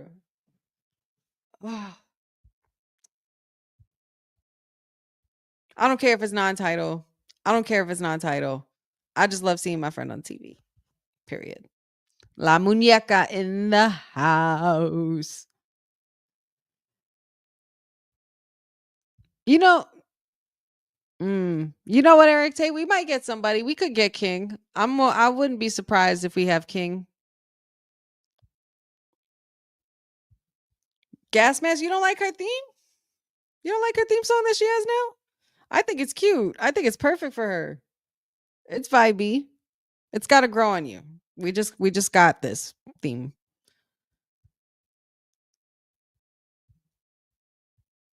She said that means you're gonna have to do all that by yourself and be a grown up. Whatever will you do? And she did. Bye. That's so funny. That's so funny. I love that. I love that for her.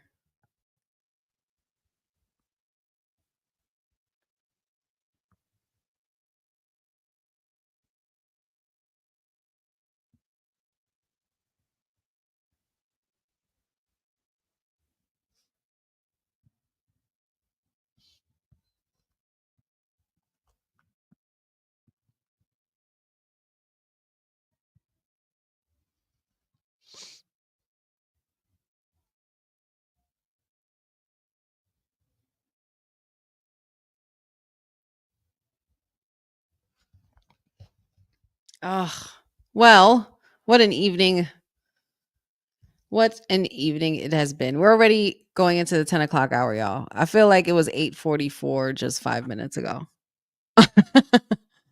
So much has already happened, and there's still so much more to go. We still have Cody Rhodes. We still have the tag team match. And we're about to get this match. So I'm sure those are pretty much going to be the last few things we see. I'm wondering about maybe Jade and Naomi. Maybe? No. If not, it's okay. I'm not going to complain, but I'm just saying, like, it's already, like, see, yeah, it's already 9:45. Like, I just love what I do here because it helps me have so much fun. And before I know it, the time is passing. And then teasing, yeah. So teasing Tiffany and Roxanne on a Friday night is wild. So that means Friday nights are gonna get crazier here on the Honey Night SmackDown watch alongs. Women's wrestling is alive and well still. We had the gauntlet match, which was won by Lyra Valkyria and Bailey, former rivals turned tag team, going against Liv Morgan and Raquel Rodriguez for the tag team championship at WrestleMania 41 next week. We also have Randy Orton. Not sure what he's going to be doing for Mania just yet, but I'm sure Nick Aldis will come to a decision soon.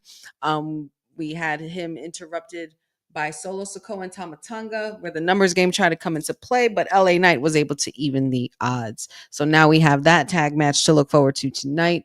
We also had Berto versus Ray Phoenix in an amazing match that just happened. Definitely one of the matches of the night, as well as now we got my girl Zelina Vega. And we of course revisited the relationship between Paul Heyman and CM Punk.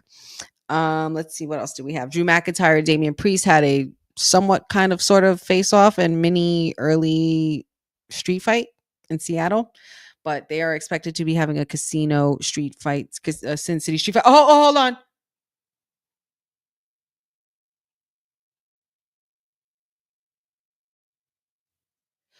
Oh my god. Oh my god. Oh my god. Did anybody did we see the hold up. I'm going back and I'm putting it back a few seconds because I need to re-see that. It looked like a hooded figure and a beard. It looked like a beard.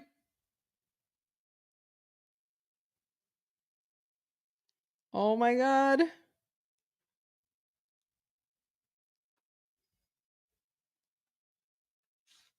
Guys, and the candles and the chairs and the symbols and the skulls. And that looked like his old chair that he was sitting in.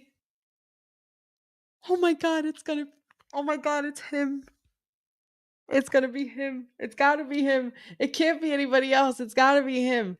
All black, smoke, like during Zelina's match. Like,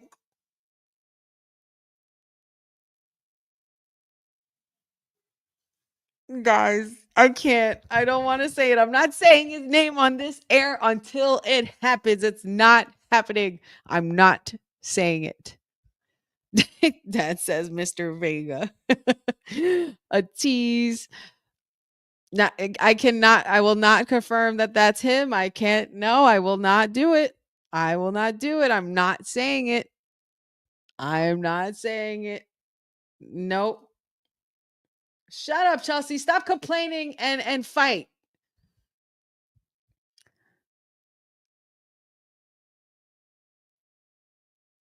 What's happening?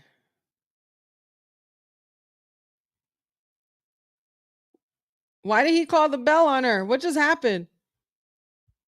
I'm not saying it, Boza. So Zelina Vega got a win, but wait, how did that happen? I missed it. I was freaking out.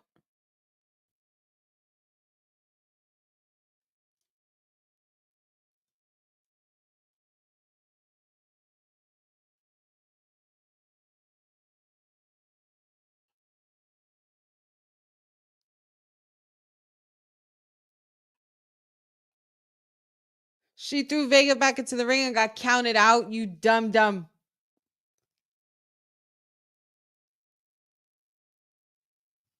Good shit, Zelina. Uh-oh, that means Zelina's a threat. Zelina's a threat. She getting gold.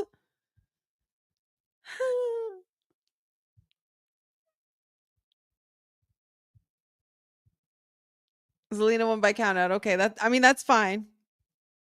That's fine. I'll take it.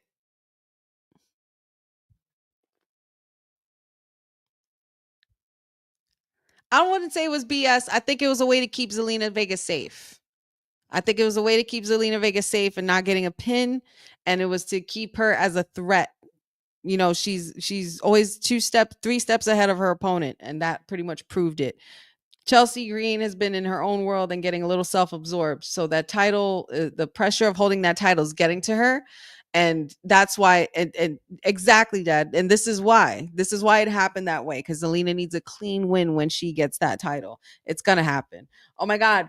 We got Roxanne and Tiffy happening tonight as well. Just confirmed. So we're going to have that. And we're going to have the tag team match. And we're going to have Cody Rhodes. All right. Okay, fine. So it looks like the main event match is going to be the tag team match between Randy Orton and LA Knight versus Solo and Tama Tonga. And then Cody's going to be closing the show. Very, very interesting. Oh. Hey, Andrade. I've been wondering where you were because, you know, a lot of people taking your TV time around here.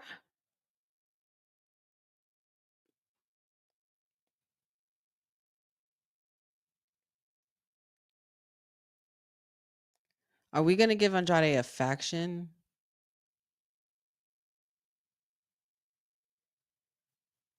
Not for nothing. Berto, Andrade, and Dominic. And he just told Andrade to mind his business. Andrade, time to teach him a motherfucking lesson.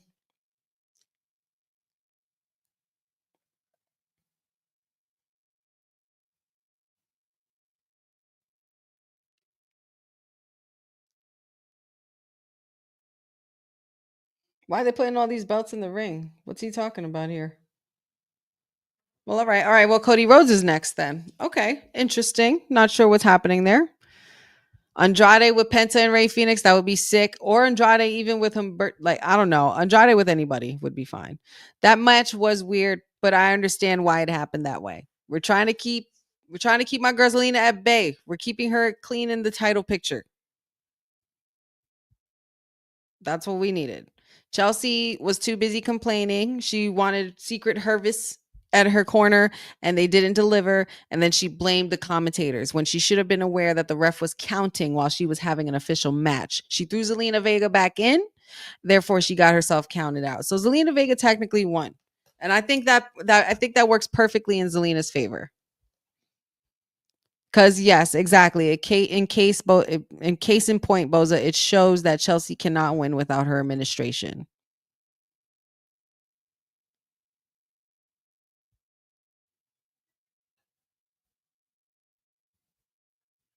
Jasim says, I just saw the smoking candles. I already saw it. We already saw it. We saw it before the match, but it's got to be. Dad says Zelina will win when Mr. Vega shows up. Zelina is a fresh opponent for Chelsea Green. Also, yes, somebody brand new. Let's do it. He was counting and nobody was realizing it. The camera wasn't really on him. At least that's what I got. I mean, I was too busy freaking out about the vignette that happened prior to that match. Ironically, before Zelina's match. Oh my God. It was a hooded figure and I saw a beard, y'all. And then I saw where's the image? Because I know it's got to be up already. Hold on. Let me see. I'm freaking out. Oh.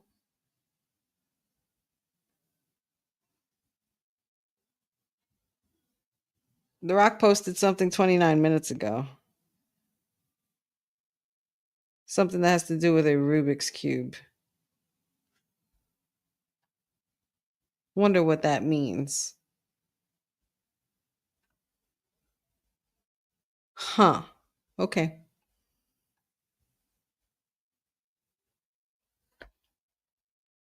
I'm mad that they don't even have the vignette on the freaking like socials either. Like not even a clip of it.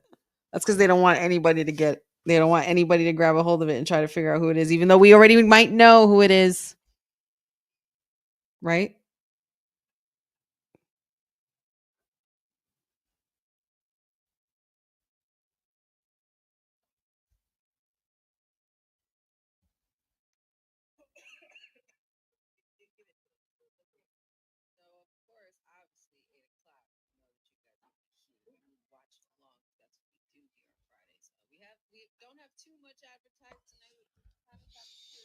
Yeah, somebody's definitely gonna post it. But there was a shot that I saw in that vignette of a chair and then like long candles and a grayish, bluish looking background.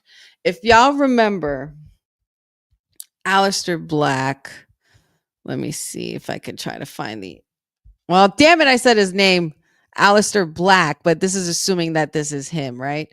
Aleister Black back then had an image similar to that.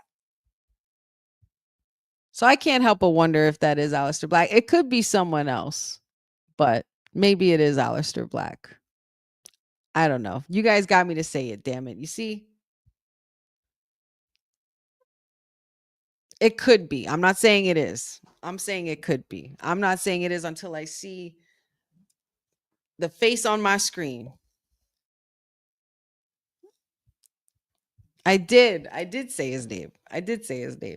But that doesn't mean I think it's him. But it's got to be him, right? I hope. Imagine, you know what Patchy told me? You want to know something messed up, Jeffrey? You know what Patchy told me? He said, imagine. He said, imagine if it's Rusev. I almost died. Oh, Naomi.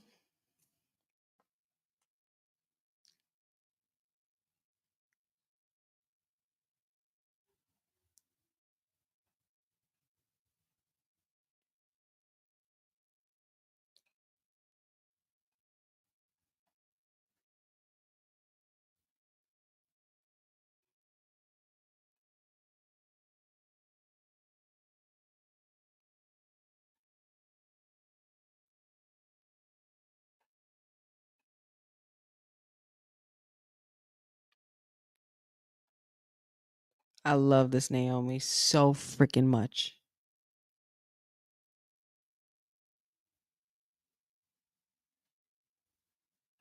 To proceed with caution. Let her know, Naomi. I mean, I love Jade too, but damn it. Yes, until I hear the guitar, for sure. The guitar.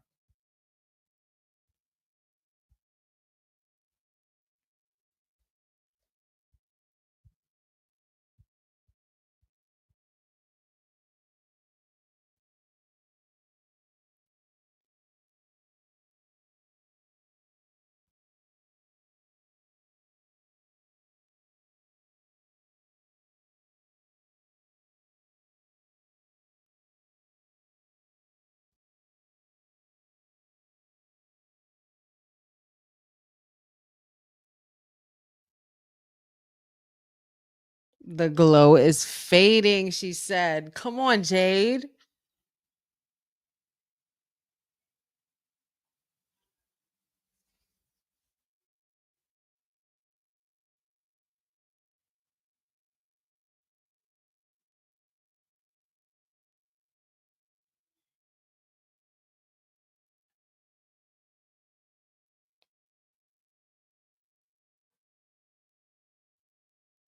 These two beautiful black melanated girls are about to shut it down at Mania. Girl, I can't wait. I can't wait. This Naomi is gonna be this Naomi we about to get this year is about to be the best Naomi we'll ever get. I'm telling you right now. Dad, yes.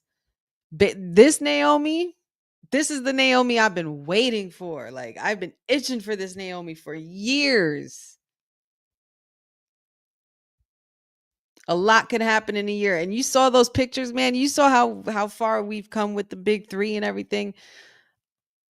Them girls made moments last year. And all right. And here we go. Sing along time with the American Nightmare.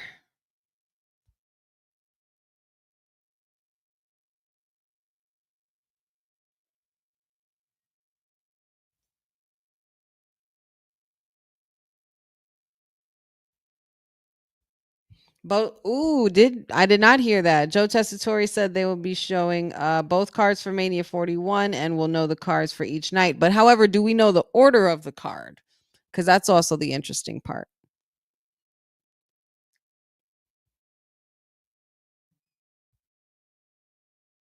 Out the garden lights go up, I'm home. Wait, hold up. That suit? Cody? One thing this mofo's gonna do is rock a disgusting suit and a nasty, like, cool ass color.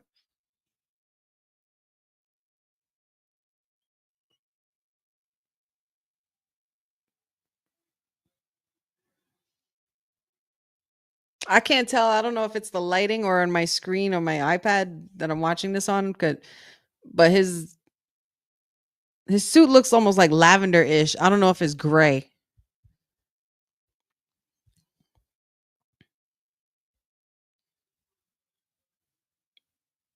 It's either gray or lavender purple, and I really hope it's lavender purple because it looks so nice.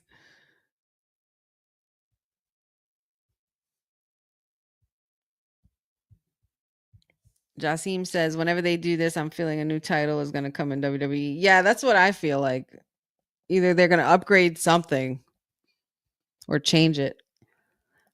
Boza says he's not sure about the order, but we shall see.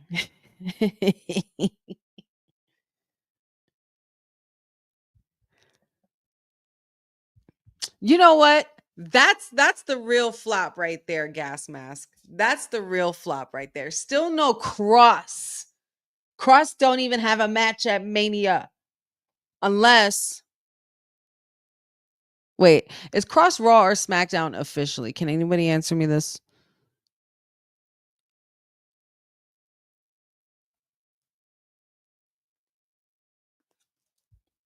Like that really makes me upset. No Cross match. Right. And I was just going to say it's from Vegas. At this point, I would have thought that they would be putting him in a title picture by now, just in time for him to be at WrestleMania for his hometown. Oh, Cross is on Raw now. That's right. Okay. Okay. Got it. I wouldn't like that for him though. The Andre the Giant Battle Royal. I don't know if I'm feeling that. Yeah, I think it's official. I'm not really feeling that. I'm not feeling it. Totally not. Speak, champ.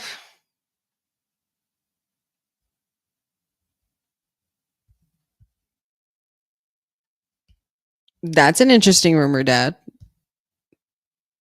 Elaborate on what you heard if you know any further details. I would love to know, because I have not heard that. I know that they had wanted to work together back in the day. Look at these shoes. Cody, you about to tap dance? About to Gregory Hines tap dance his way over to Mania 41? Those look like tap dance shoes. Here we go again. Cody Rhodes.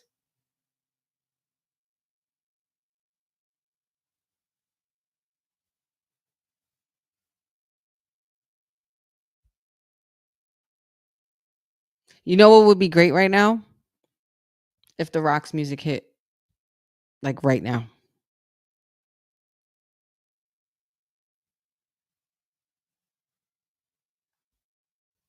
Look at that ugly ass spinner belt. Yeah, I said it. Nah, I don't think they brought Cross back to waste his time. They're slow cooking with Cross. Very slow. And Cross is about that slow process. And he's also doing some really creative things outside of WWE. I believe he just wrote a movie as well that's doing very well at the film festivals. So he has some good creative insight. So I feel like he would also be a good fit even in the future, like what Bobby Roode is doing, being in the boardroom and stuff.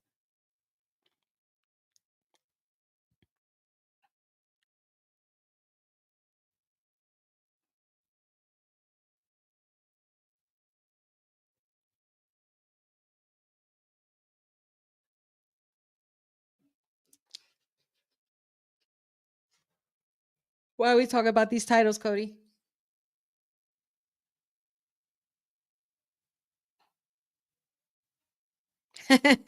Cynthia, that's, you know what? You got to be happy camper, I'm sure. You must be a happy camper. And then Kairi Sane's on the come up. Asuka's about to return soon. Yeah, girl. It's about to be a good time for a good summer for them.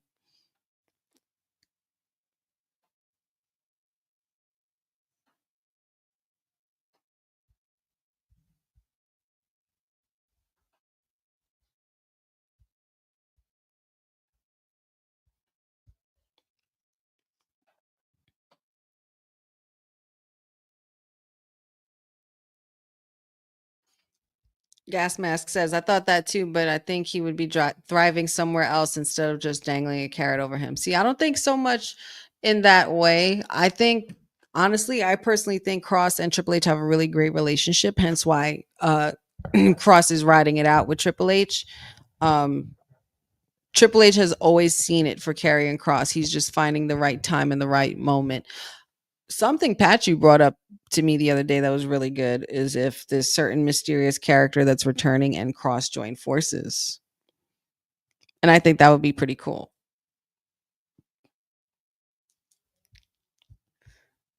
I'm not making fun of the spinner belt. I'm just saying my opinion on how ugly I think it is. And I know it was my little brother's favorite. I'm not trying to disrespect my brother. I know he loved the John Cena spinner belt, but I didn't.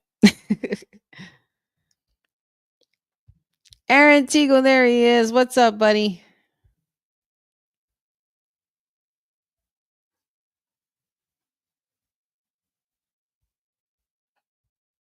I don't know why the spinner belt was never really my favorite. It was never my favorite. Not my cup of tea.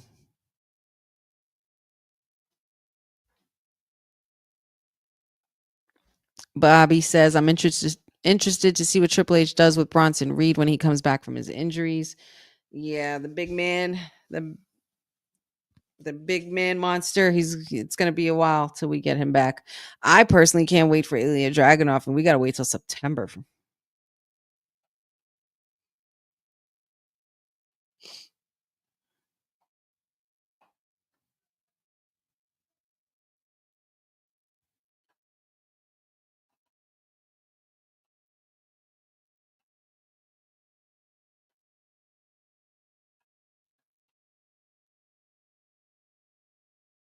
Oh my god, that was Eddie's belt.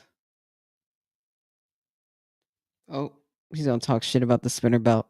Yes, Cody, talk shit about that ugly ass belt. Penta versus Ilya Dragunov, Bobby. That would be absolutely disgusting.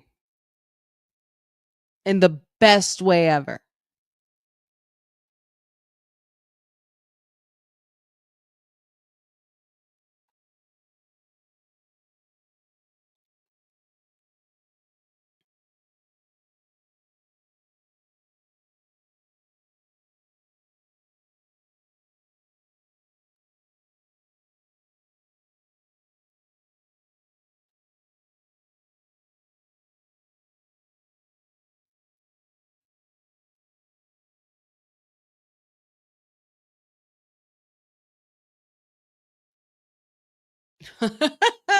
Cody.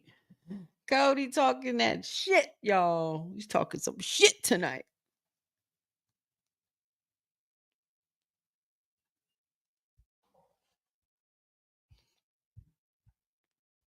Cindy says that's the Jeff Hardy belt. That's the first major title he ever won. I feel you on that. I can agree with that. I'm okay with that.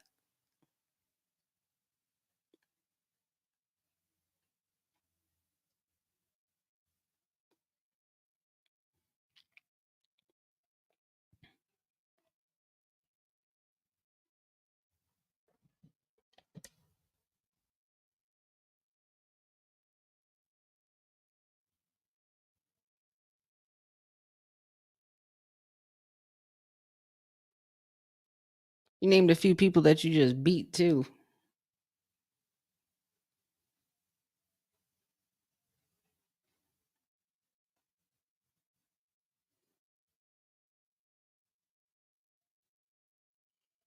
Of course, trying to change another timeline once again, Cody.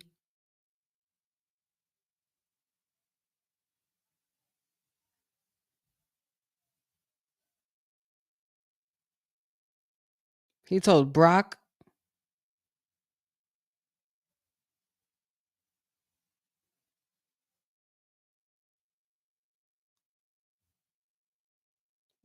Ooh, Cody. He said Brock's name. He said Roman. I wasn't expecting that.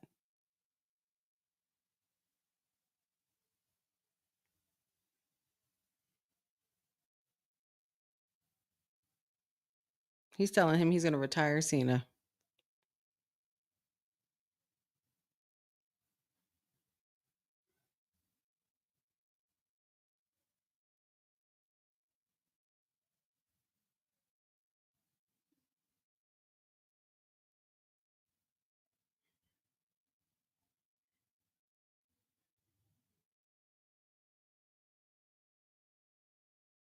Timeless. I thought Tony was timeless.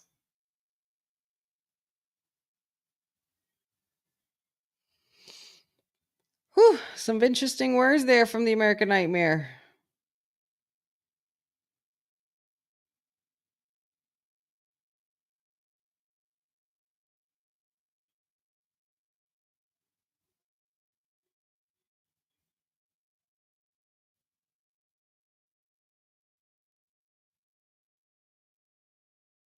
It's so crazy, man. Seeing how far Cody has come from dashing and undashing and Stardust and this. It's like this is really you in your full form. Like, and I'm so glad that he's made it here. But now I want him to lose the title. I'm so sadistic. I can't even take it. It's so funny, man. But yeah, man, like Cody yet trying to ruin another timeline because he's just gotta finish that story. It happened to happen at WrestleMania. He has to finish the story.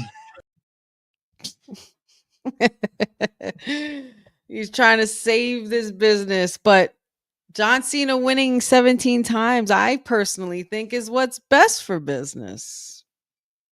Again, we're on the opposite fence here. Me versus all Cody crybabies.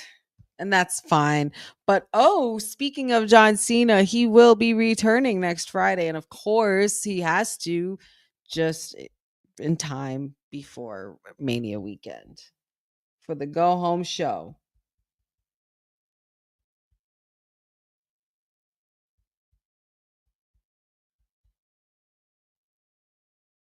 Andre the Giant Battle Royal will also be taking place next Friday, it looks like. 6-woman tag match next week. We have Zelina Vega along with Kaden Carter and Katana Chance versus Chelsea Green and the Secret Hervis. Ooh, that's going to be fun. Street Profits versus Motor City Machine Guns for the WWE Tag Team Championship. All right, so we got some things cooking and picking up for next week. I see.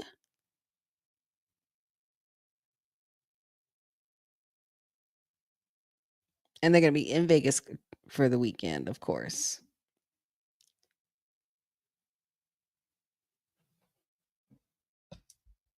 Street Profits are up.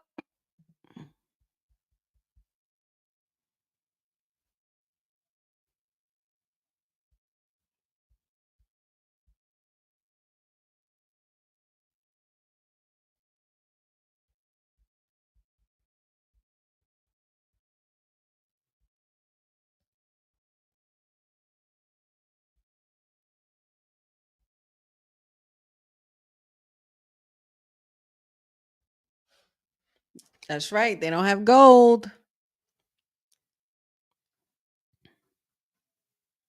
All right, guys. Well, we got our main event next, our final match for the evening. Oh, hey, Miz.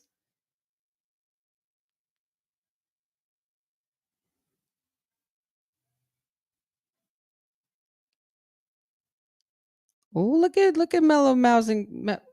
Look at Mello vouching for the Miz. Nah. Let me cook.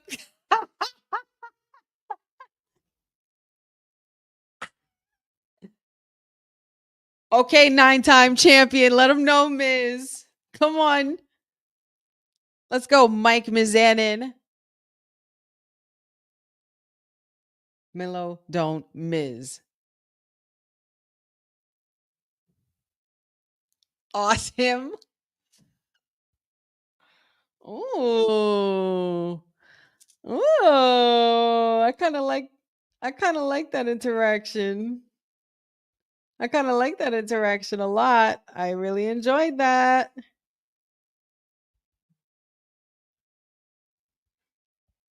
I'm loving it. And now, of course, we got Miss Tiffy, the champion, on her way to the ring because we have one-on-one action between some very bitter rivalries from NXT. This is like NXT 2.0 times 5. This isn't NXT 2.0. This is NXT to the second power. And Tiffy looks great. I love this gear for you, girl. But she is going up against the prodigy Roxanne Perez. And where's the councilman? That's it. I'm just gonna ask, where the hell's councilman? He needs to be watching this with us right now. I highly recommend somebody reach out to the councilman and try to get him up in here in the stream because I think he needs to see this live and we deserve his live reaction. So I'm just gonna say it. But Awesome isn't catching on, but it will. And I bet you it will. Miz is Miz, I smell what he's cooking. I'm picking up what he's throwing down, and I'm so here for it. Because Bello and Councilman was right. Since we're talking about the Councilman, Councilman was right, and he said this a while back. He said Miz is always in a great position for helping others and helping other talent. He's doing it with Mello. He did it with Logan Paul. He did it a little bit with Ciampa. Like, he just knows. Like, you just insert the Miz anywhere and put him with somebody, especially somebody on the come up in the roster. And Mello don't Miz, who would have thought? Like, I couldn't even think of something like that.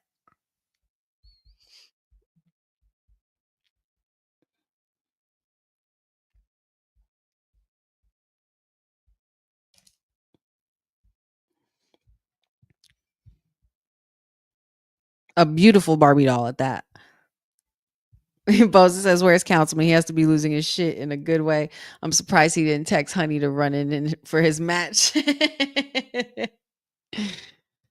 Yeah. Oh, yeah. I highly expect the shenanigans because we already know that Charlotte's there and she jumped Tiffy when she was getting into the arena. So, yeah.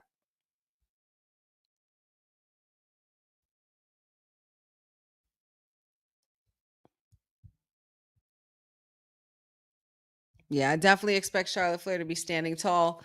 And I really, really hope and anticipate Tiffy rising to the occasion come WrestleMania 41. I really want her to retain this title.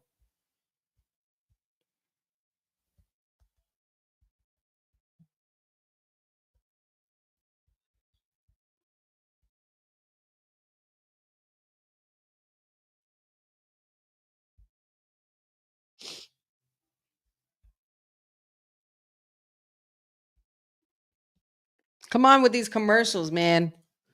We need to get to this women's match, and then we have a whole tag team main event, which is probably going to be like 10 minutes because everybody's entrance is going to take forever.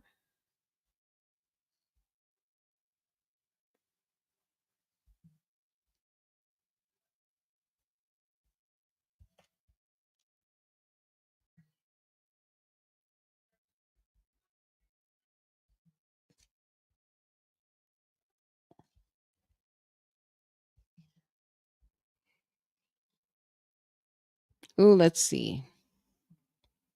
Cindy here got some interesting points. Says we need a girls talk about WWE exploiting sexuality of women to get them over because it's resulting in crowds who don't care about the story. They just care about how they look, like booing Bianca. WrestleVotes found the script that should have happened last week. Charlotte didn't like it. I read it. Oh, well, and in regards to your question, she's talking about Rhea, Stephanie Vaquera, Liv Morgan, just some examples. I agree to an extent. I don't think it's a right way to go in certain cases, but I mean, I shouldn't really speak on it. I mean, as a woman, I can speak on it, but I would choose not to because I kind of also embrace the sexy side and the feminine side of things. It just depends on the moment, but I think that's more just the crowd's issue, and there are just some people in this world that just have no common sense about their environment and what's really going on, or in taking the information that's being shown to them. So, but I totally understand that, and that is something that should definitely be talked about. So, be sure to bring that up coming up soon on WWT Live. I mean, we could have a girls' discussion on it as well. And here we go. Roxanne Perez, Prodigy, the Prodigy, is here. Main eventing. This is the women's main event for SmackDown. So this says a lot. This says a lot. But we know damn well she's not winning this title. Two-time NXT Women's Champion, third career match on SmackDown, competed in the Elimination Chamber for the very first time in 2025, as well as became the second to last woman standing at the Rumble.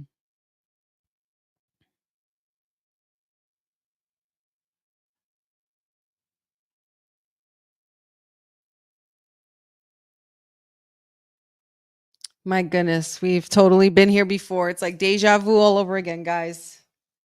Look at these two. Look at how far they've come, how much they've grown. Look at our babies.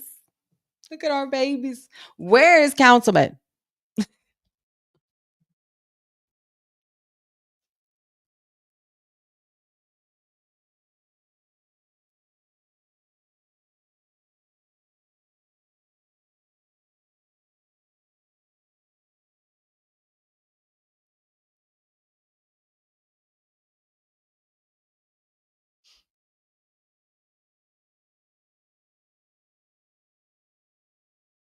Oh, of course. You know this isn't going to be an easy feat, but you know this damn well is going to be a really good freaking match.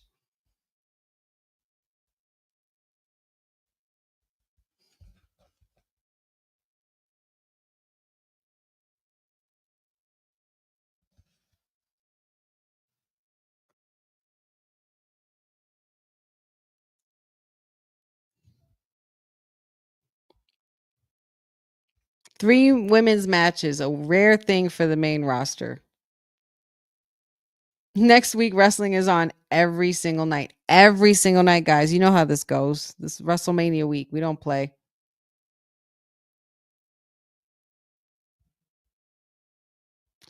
I wouldn't want to remind the councilman about the Roseanne Perez thing.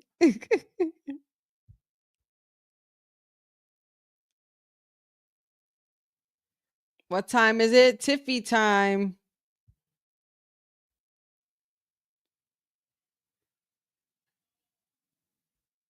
Jeffrey said, if I was Sean, I wouldn't want to lose Roxanne either. Yeah, man.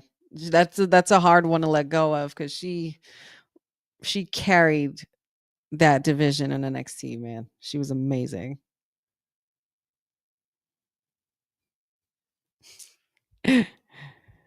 Cynthia says, I'm expecting the camera to pan to councilman any second now. Same. I'm letting him know. I let him know already. I just hit him up and just said that the chat's calling you out. And they want to know why you're not watching this main event with us right now. Maybe he'll appear. We've said his name more than once, so I'm not sure.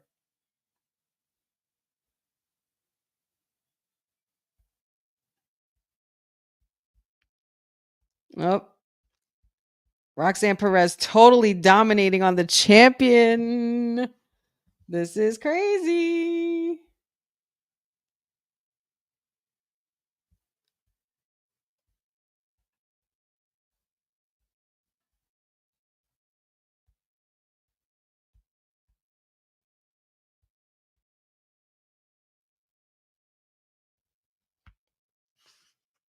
Roxanne's still killing it. Tiffany's just getting broken down. Like, what's happening, girl? Tiffy, you're the champion. We need to get you together, girl.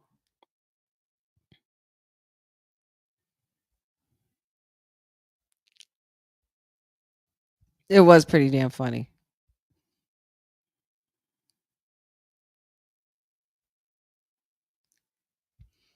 Fernando says Roxanne deserves a spot at Mania regardless of what happens. Jeffrey asked, honey, did you see that Braun Breaker split Carlito in half? Yeah, that was a hell of a spear. I don't think I'd ever seen anybody dive like that for a spear.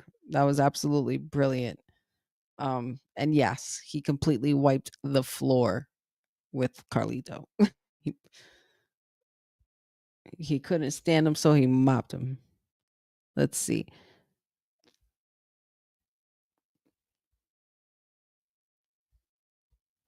All right, enough of Pete Davidson. Let's get to the match, please.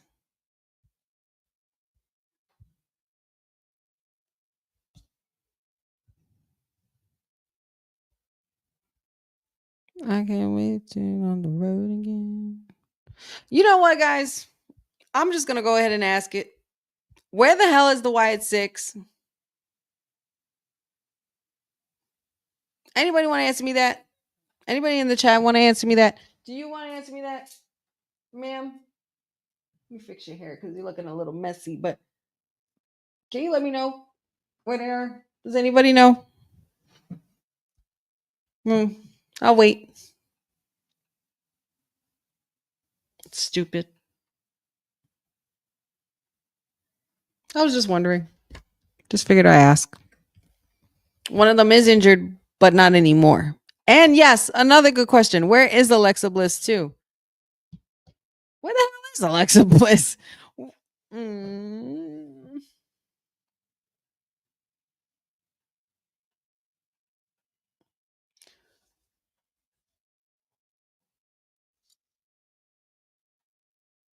I'm not gonna get upset. I'm not gonna get upset about not knowing where the Wyatt Six is. I'm gonna be patient as possible. They did post something recently with Joe Gacy, though.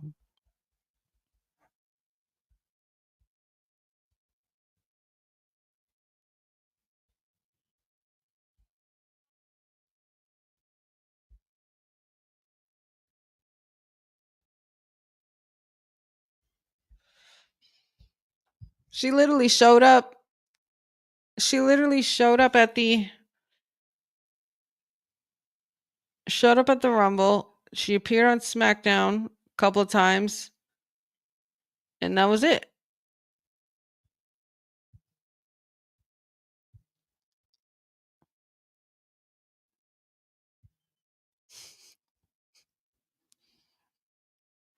Roxanne is not doing great. She's doing phenomenal in this match.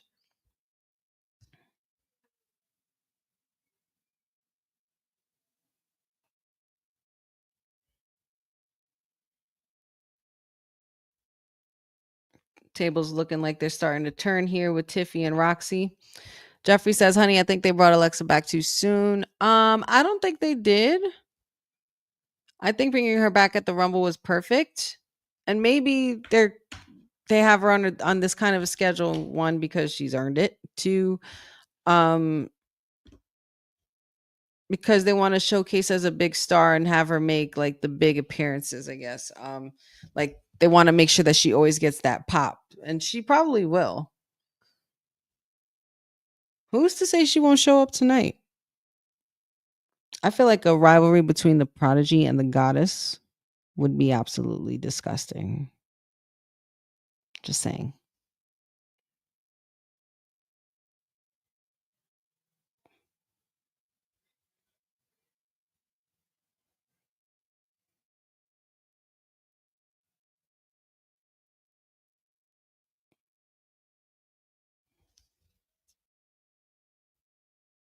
I was gonna say, Roxanne, there's no way you're gonna be able to jump that. Oh, knees up. She got the knees up on her rib.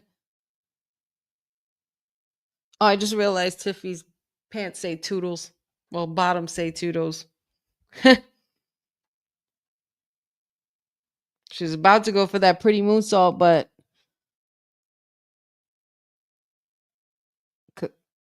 I don't know who I'm rooting for, but this match is great. What the hell was that?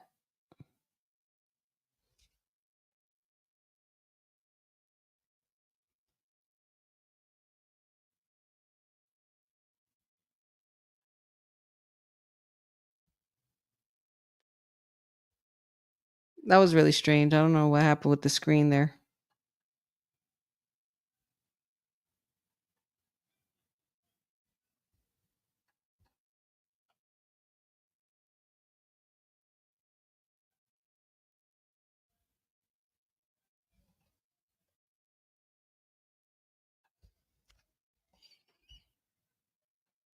Ugh, this match is so good. Come on, Roxy. She's got the crossface on. Tiffany's struggling and crawling to the end, trying to get to the rope.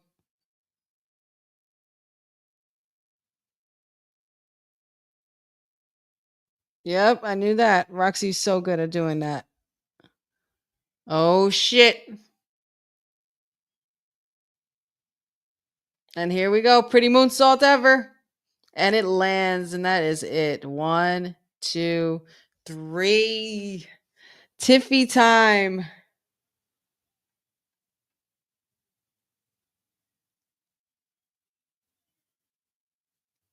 Wow.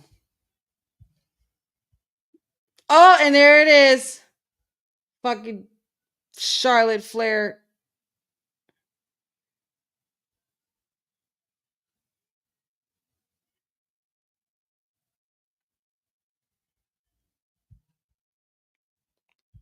Dad says he's refrained from saying this all night, but woo.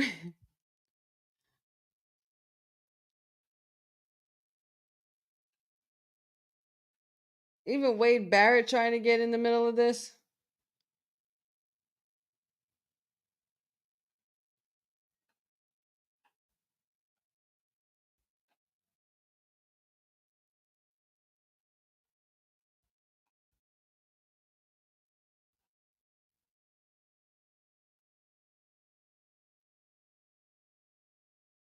Oh boy.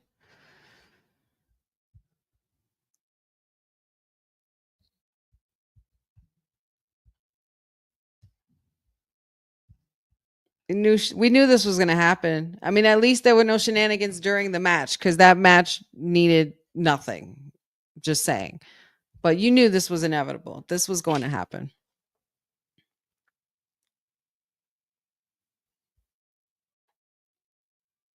Boza says, still scares me. She doesn't want to play ball. I don't know, man. Either that or she's either doing that or she's playing the game really well to the point where she's working it so good we can't even notice.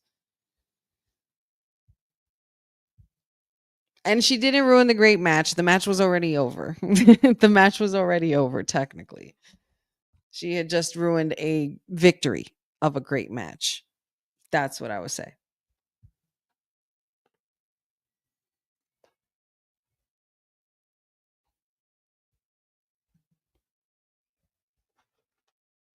Well, I'm still excited for that match. But now we have one more, and it's the main event of the night. We have our tag team match. And for some reason, I can't help but wonder and agree with Dad that it's going to end with Mr. All Gas and No Brakes, the Samoan Werewolf. Just give me Jacob Fatu dead staring into the camera, to the main camera, please.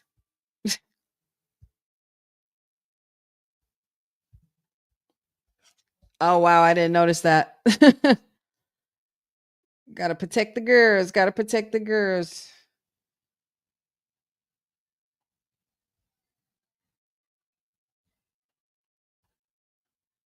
That match was so good, though. That was such a stellar performance by both women. And it goes to show how well they've come from, you know, starting out in NXT and learning how to carry a brand. And now look at where they are. So good. Very, very well done job. Roxanne was carrying that match.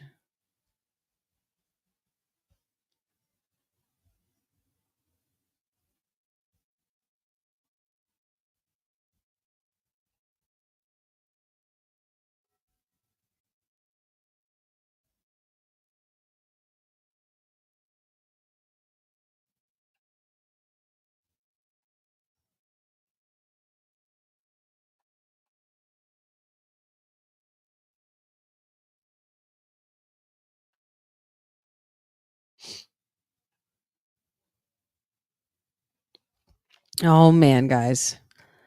Down to the last 20 minutes, y'all.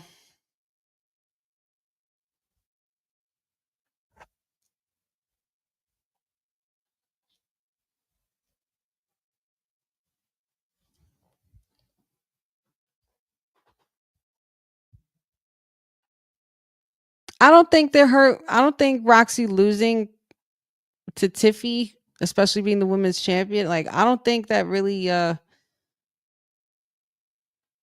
harms her. Me personally.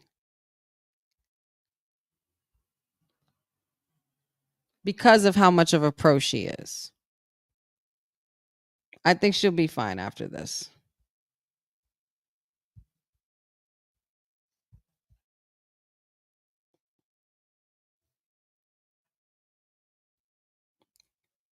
Oh, thanks, Bose. I'm always glad I could do this for you. Oh my God. Also, why did I forget to mention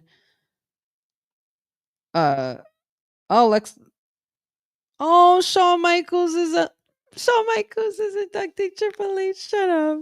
And then Undertaker's inducting his wife. Oh, stop it.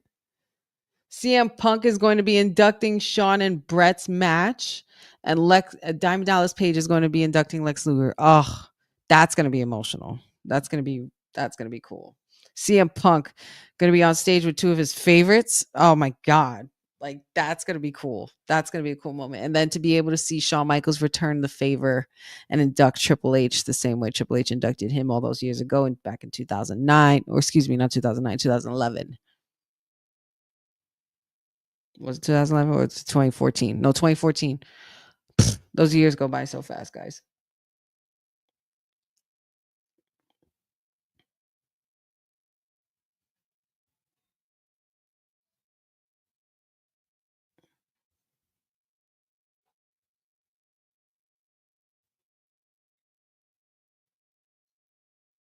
Ah, yes, we're back to that moment where CM Punk pretty much. This is where I feel it all unravels for Roman too. Because not only is Roman losing his wise man, he has no tribe anymore. And Seth Rollins was there to watch it all happen. And he was laughing in his face.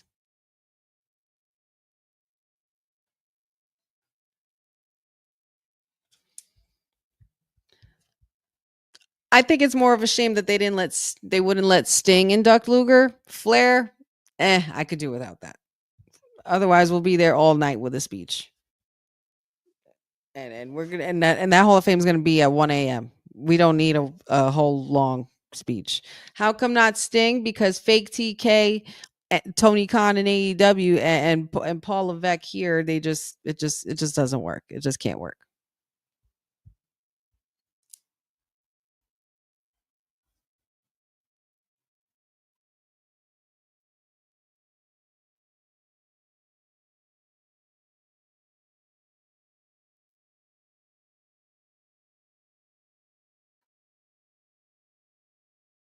For the soul of this industry. What's with all this soul shit? It sounds very Dwayne.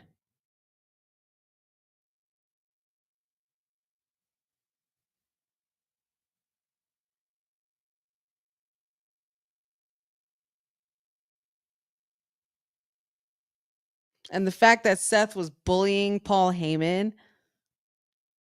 Seth is a desperate man turning into a desperate, hateful, soulless man. Look at him. And the fact that he thought about stomping Heyman.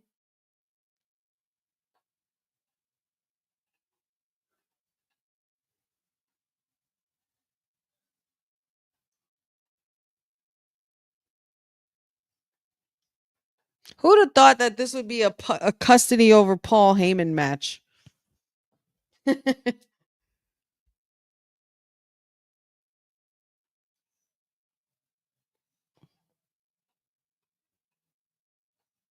don't know, man, but all I know is I don't trust Seth. I love Seth. I respect Seth, but I cannot trust him. But we got that triple threat main event. This is good. That's the Saturday main event. Also on Saturday, we got Jade Cargill versus Naomi. Ooh, the good matches are on Saturday. Oof. And we have the War Raiders versus the New Day for the World Tag Team Championship. New Day better be winning that. Rey Mysterio versus El Grande Americano. And we have the United States Championship on the line between LA Knight and Jacob Fatu. All right, Saturday night's not looking bad. Women's Championship as well between Tiffy Time and Charlotte. Yeah, they might open with that shit and get it out the way.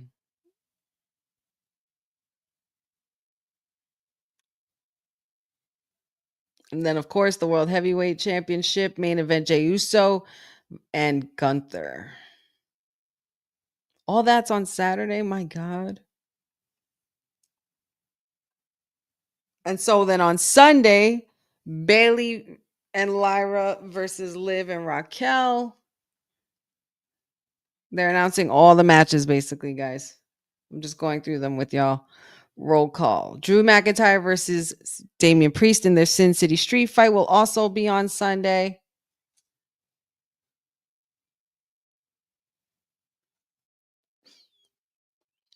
Of course, the Intercontinental Championship. This match is going to be a killer match. Braun Breaker versus Penta versus Dom versus Finn. AJ Styles versus Logan Paul. For some reason, this match has had such little hype behind it, but this match I feel like is going to be very good. And then, of course, the women's triple threat for the World Championship. Io Sky versus Bianca Belair and Rhea Ripley. Oh my God. Seeing the whole card now is pretty crazy. Like, I can't believe we're here. And of course, John Cena versus the WWE, undisputed champion, Cody Rhodes. John Cena is chasing number 17. And here we go with our last match of the night, the main event, Randy Orton and LA Knight versus Tama Tonga and Solo Sikoa.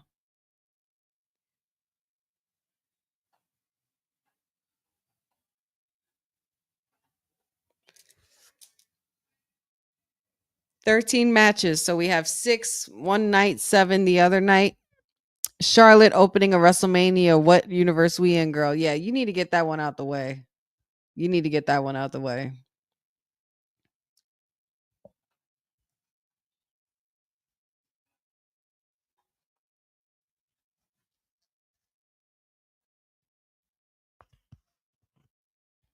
No way Bianca has a chance to win. You don't think so? Why is that?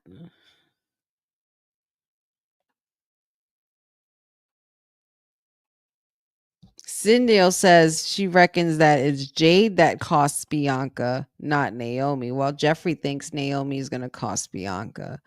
Both very interesting points. But is Bianca going to be down for the ride? I don't think so. You guys are going to mess around and get my undefeated girl. Like, you can't. There's no way. You can't. Bianca needs that win. I feel like Bianca needs that win. If somebody costs her, fine, for the sake of storyline purposes, I understand. But I really don't think Bianca being crowned at WrestleMania and walking out as champ would be ideal.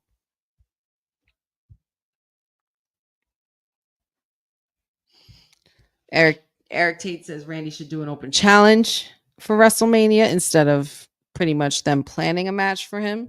I could see that happening as well.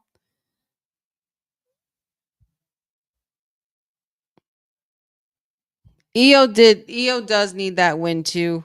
I don't know if I would call it jobbing. She had a great year actually. But I all 3 of them women could use that win. It's just about who they're going to pull the plug on. I feel like with all these big players in WrestleMania on the card, it makes room for the people that maybe we might not remember or that we don't see often, or maybe returns or something new. It just makes room for something bigger to happen, which is why I think the card is kind of so stacked, but there's other things happening that we're not catching yet. I think there could be maybe like one more match added. Whatever night has 6 matches, that's the one I vote for a match to be added on to. As far as what, I feel like it should be a mid-card title or like a women's mid-card title at least. Or something with Cross. I don't know. But I do like the card. I do like the way it looks. It looks good. Like I said, I'm not going to complain. The build up for this WrestleMania has been quite different than last year's, and I guess we really did get spoiled last year, but this year they kind of pulled back the curtain on us.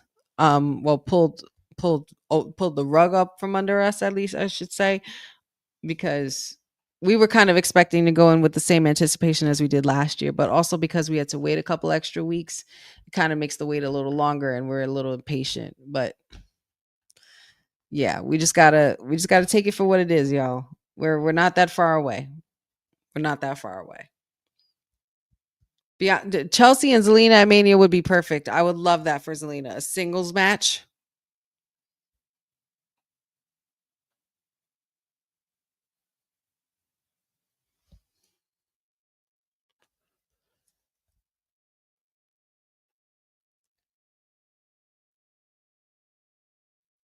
Don't forget, guys, after this match, the main event, we're going to be sticking around for about 10 to 15 more minutes for the Honey Night SmackDown post show, where we will pretty much discuss everything that happened and pretty much reacting to SmackDown for the evening.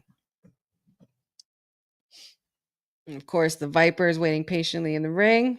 Waiting for the megastar, his partner. And then we could get Timu Bloodline on out here and get things going.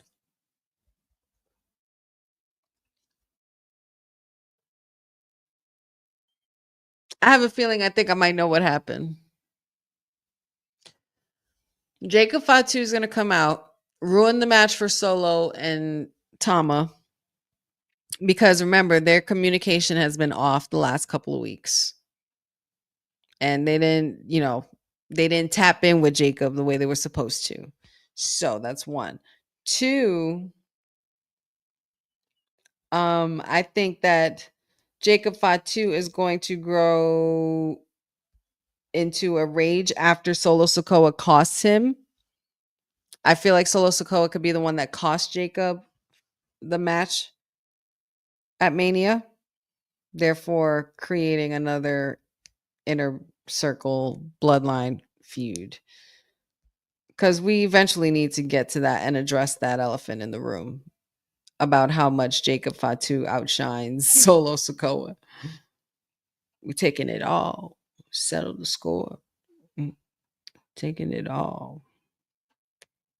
Boom, boom, boom, boom. Solo Sikoa's theme song goes hard. I don't care what nobody says. I still love my tribal chief. That doesn't mean I can't love another theme song. I have been destined to win. Alpha Omega begin. Let it begin. You cannot scope through my lens. I do not follow no trends. This is the life. He's got bars. That song got bars.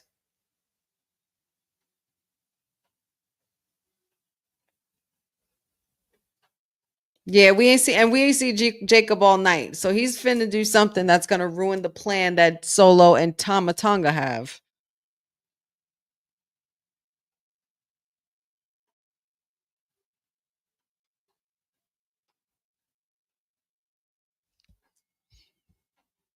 This won't be 5 minutes.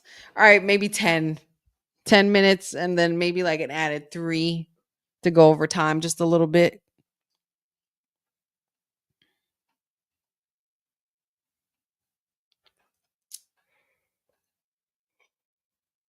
Ooh. Guys, I just had a thought. What if Randy's challenger ends up being Uncle Howdy? Therefore kicking off the revenge.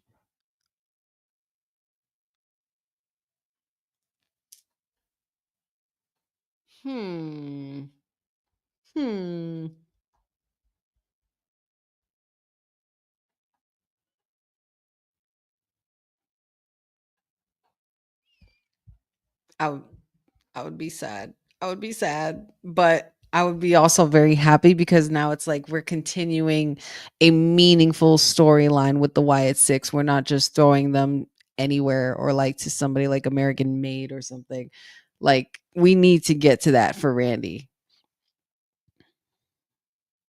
And with those voices in his head all of a sudden that he acknowledges now,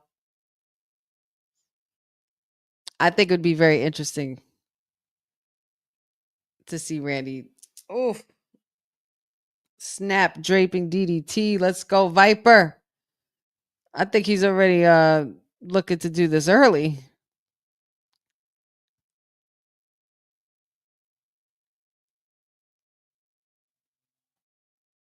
Oh. Little Samoan drop there. Good old Samoan drop. Tama Tonga kicking out LA Knight. Can Solo and Tama Tonga capitalize?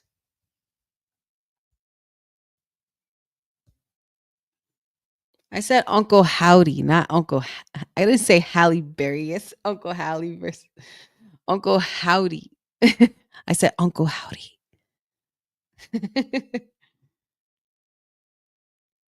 As much as Uncle Howdy versus Orton sounds interesting, but I missed the Fiend. I know. We gotta be realistic. The Fiend is only one man, and that man is unfortunately no longer with us. So we gotta do the extension of it at least. Uncle Howdy, we could do a nice little spin-off storyline where Uncle Howdy pretty much wants revenge for what Randy did. Because if it wasn't for Randy, a lot of things wouldn't have spiraled out of control with the Wyatt family. And like he could pretty much tell him, you ruined this family, you ruined my family, but this time you won't ruin my new family because this is the family I've created. Like, and we don't know what we don't know if even Uncle Howdy has an Achilles heel or a weakness. And if he doesn't, Randy is screwed.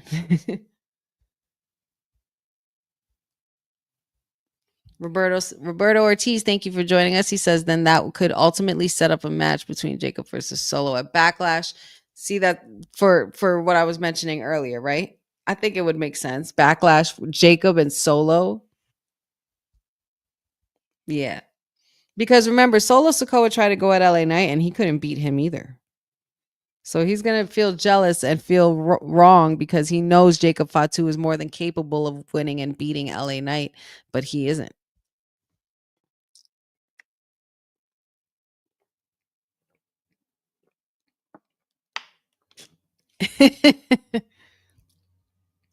Y'all are too much. Cindy says, I need to meet Tamina and Nia in the Bloodline dominating the women's division by the end of the year.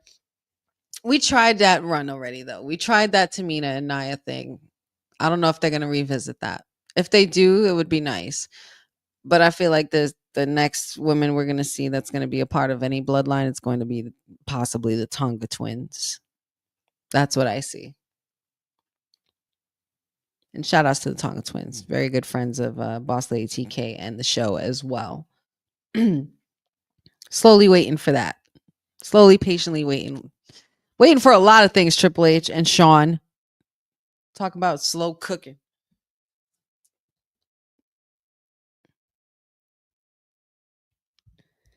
Dad says if Solo screws Jacob at Mania for the belt, look out, Solo. Indeed. See? I knew somebody would be down. Enough with these commercials. We have 5 minutes. Nobody cares about your pizza. Domino's this, Pizza Hut that. I want to see my match, damn it. You guys seen this lady on Instagram? It's called the Angry Grandma or the Real Angry Grandma or somebody like that. This is a really old lady. I think it's like her grandson that records clips of her, and she is freaking hysterical. There's a video of her watching wrestling, and she's screaming at the TV, and she's like, I don't give a if it's 5 o'clock in the morning. I'm watching my wrestling, and I was like, oh my god. And I realized at that moment, I was looking at my future. Pat, you gonna be recording my old ass screaming at Cody Rhodes' 98th WrestleMania. Because apparently, if you guys hadn't watched the Kayfabe podcast, we had done a segment called Best Wrestler 2. And apparently, best wrestler to be president for Dion was Cody Rhodes. And what would his executive order be? It would be to main event WrestleMania until he passes away, which is quite a stretch. But yeah. But it was at that moment that I realized I was looking at my future. She said, yes. She said she couldn't even say Roman Reigns. She said Norman Reigns. I was dying. Too freaking funny. If you guys haven't checked it out, please watch it. The Real Angry Grandma. She's freaking hilarious.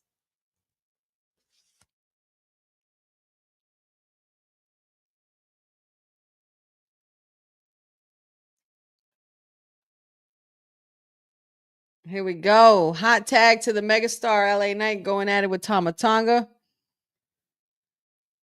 Not even giving him a chance to breathe out here.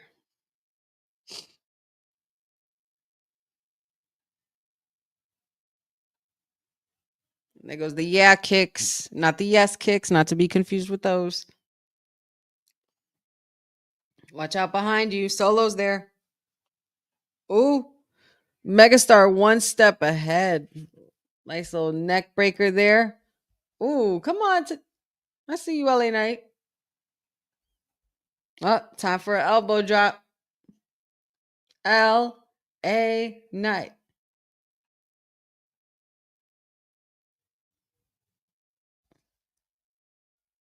Ah, come on. Solo able to interrupt the count there, but LA Knight was so close. Oh! Samoan Spike. Samoan Spike to the megastar. Randy Orton able to get in the way for that. Oh! RKO to Tama Tonga. Beautiful.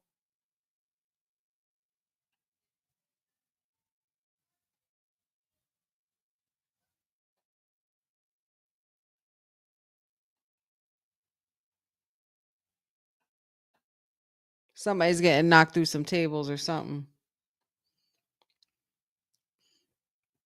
Beat his ass, Randy.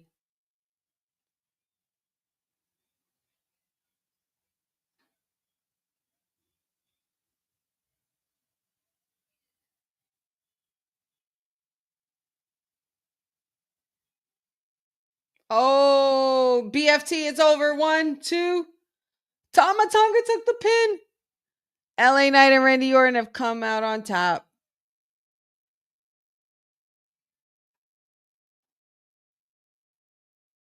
LA Knight got a nice little bruise on his thigh there. Oh, and there he is.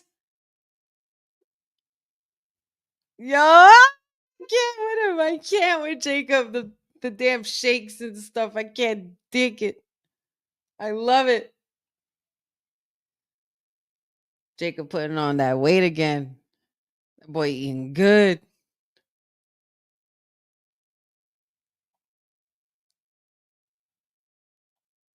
Up.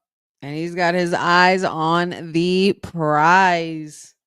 What I tell you, give me this show ending with Jacob Fatu staring into the hard cam. That's all I need.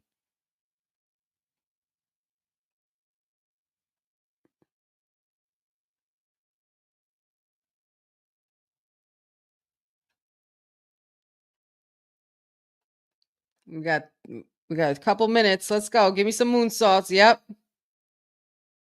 Don't get tired of this.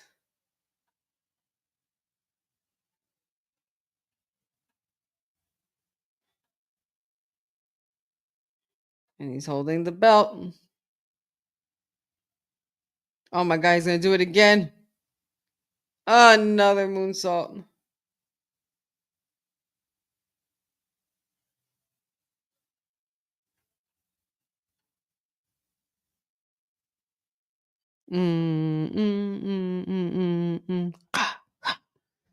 And that's how you ended right there.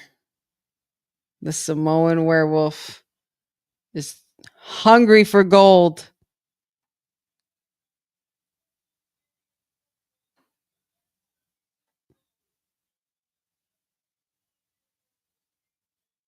And this is the image we are left with. Is this going to be the result next week at Mania?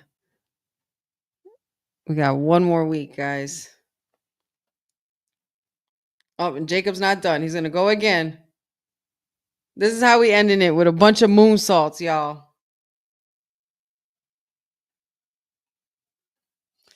Oh, boy. And that's the way that cookie crumbles, guys. All right. Well, there you have it. That is our pretty much wrap up of the SmackDown watch along. We're going to take a quick 30-second break. You guys can enjoy this message from our sponsors over at All Caribbean Wrestling and follow them on all the social spaces and check out all the things they got going on there. This episode of Women's Wrestling Talk has been brought to you by All Caribbean Wrestling. Catch the wave. Go to allcaribbeanwrestling.com to check out all the latest pay-per-views or go on the YouTube page at All Caribbean Wrestling.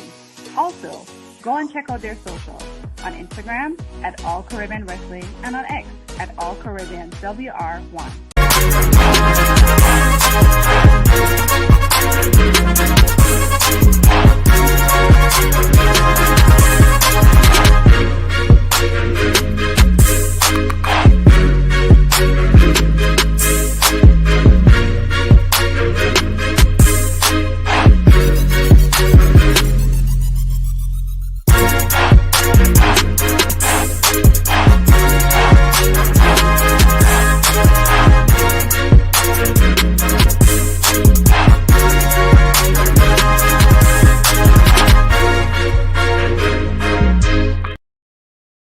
Yes, yes, yes. If you were seeing my face, yes, we are still here. We had just finished up and wrapped up our Honey Night SmackDown watch along. Thank you for continuing to join us. We're going to do a quick post show here for the watch along. It was obviously a pretty action packed night this evening, and it was a great time. So we're going to get into everything that transpired this evening. Let's see here. First, we started off with Nick Aldis announcing that he was going to have something for Randy Orton. And of course, due to a lot of anticipation, we thought he would be in a match against Randy Orton, but of course not. He is the GM. Randy Orton then came out and responded to Nick Aldis, pretty much spoke to him in regards to his WrestleMania situation. And he's desperate. He wants a match. He's ready to go. And he was geared up for the evening, but didn't really go so well because Solo Sikoa and Tama Tonga decided to interrupt the Viper, therefore leading them into conflict. And with the with pretty much the road to WrestleMania still underway, looked like he needed some help. So LA Knight came out for assistance and pretty much put the Temu bloodline in their place and told them, listen, if you guys want to scrap, we could do this tonight. Hence why they became the main event for the evening later on, made official by Nick Aldis in the middle of SmackDown, which of course we saw at the end there, since we might as well just continue talking about that. The tag team match did transpire and happen in the last 10 to 15 minutes of the night. It was the main event. It was a pretty good match, and it was decently expected to go down the way I thought it would. Tama Tonga and Tama Tonga and Solo Sikoa did not succeed and get the job done with the Viper and LA Knight. However, that did not stop Jacob Fatu, the Samoan werewolf, from interrupting and creating chaos, as he usually does at the end of every other SmackDown. Pretty much putting LA Knight in his place and having the title in sight, the US title, which they will be going one-on-one for next week for WrestleMania weekend. Yeah. And Randy Orton, of course, still has a bone to pick with the rest of that Temu bloodline for interrupting, but we still don't know what's in store for Randy Orton. We don't know who he's going to end up facing, if there's even going to be a match at all, or if it's going to be an open challenge or a stipulated match. Who knows? But I guess we're just going to have to stay tuned, because next week we have the final go home shows, final Monday Night Raw and SmackDown before WrestleMania happens. Also, after, let's see here. After that, well, not really after that, but pretty much going into other things that transpired tonight. Another important factor was I definitely want to just give kudos to all the women tonight. All the women. Zelina Vega versus Chelsea Green. Though it was a very controversial ending, it was very interesting, and I'm glad that they kept my girl safe, because they know that she is ready to acquire some gold, and I'm ready for that Zelina Vega push. I think that the match needed to go the way it needed to, because we need to finally get a moment where Chelsea is not with her secret Hervis, and somebody needs to capitalize. And I believe that person is Zelina Vega. So shout outs to her for being able to win and get away with the win tonight. As well as the gauntlet match for the women. We had that as well. That pretty much came up after the Randy Orton segment earlier with Nick Aldis that kicked everything off. It began with Lyra Valkyria and Bayley, former rivalries turned tag team, for a brief moment. And they literally got through 5 matches and won, and beat every other team in the gauntlet in order to challenge Liv Morgan and Raquel Rodriguez, who were at ringside spectating the match. And they're going to be facing them next week for the tag team titles at Mania weekend as well. So congratulations and shout outs to Lyra Valkyria as well as Bayley for holding it down and being able to pretty much continue to put the women's division on the map. Other teams were involved, like Kaden Carter, Katana Chance, the Secret Hervis. We also had Piper Niven and Alba Fire, the Secret Harvest. We also had B-Fab and Meech Yin, as well as Maxine Dupree teamed up with Natalia. And that ended really interesting between those two as well, because it looked like Natalia was not very happy with Maxine Dupree's actions. Also going into the more women stuff, we definitely had an amazing back and forth vignette between the two melanated queens of the Big Three, the formerly known as Big Three, Naomi and Jade Cargill, further building their rivalry. We are going to be getting them next Saturday, one-on-one. No stipulations necessary, no glitz and glamour needed. These women are just straight up ready for a fight. The storm is coming. We must proceed, Naomi, with caution. And there's a lot going on between those two, and they had a lot of back and forth and a lot to say. Very strong words from both women, therefore anticipating this match, or making the anticipation for this match even better. And shout outs to them for delivering as well.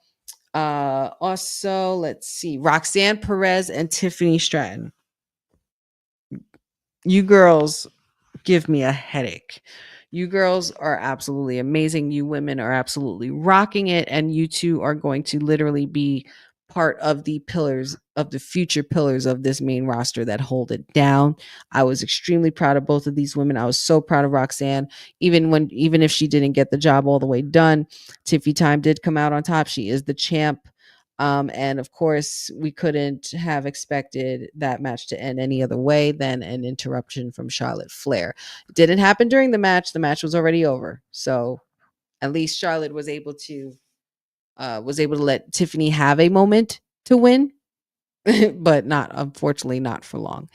Let's see. We also had a really interesting, really great one-on-one between Berto and Ray Phoenix. Ray Phoenix, again, just continuing to push the level of that main roster and keep it alive, taking control of the match. Berto looked pretty defeated. Of course, I would be defeated as well if Ray Phoenix beat me the way he did, but it was a phenomenal match nonetheless. But I thought the interesting part of this was Santos Escobar coming out and speaking to Ray Phoenix and showing respect to Ray Phoenix and telling Berto to shake his hand. And Berto didn't seem really with it, and Garza also looked like he was in agreement. But Santos Escobar shook Ray Phoenix's hand, showed him respect, and left.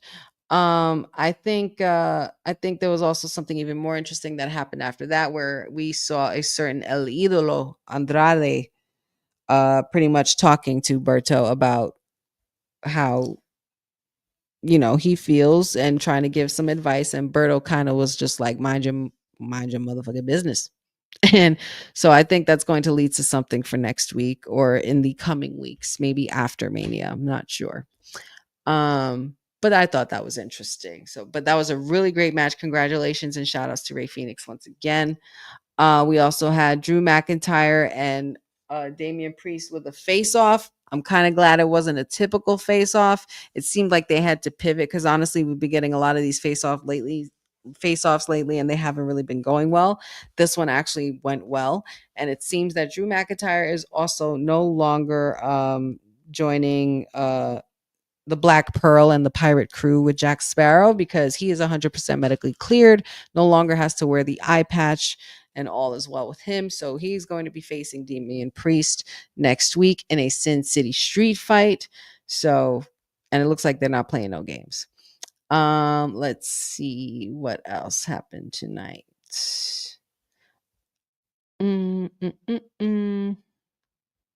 Yes, we also had Cody Rhodes, the champion, pretty much addressing the WWE universe and the prestige of the championship itself and what the WWE championships mean to him and what they don't mean to John Cena, apparently.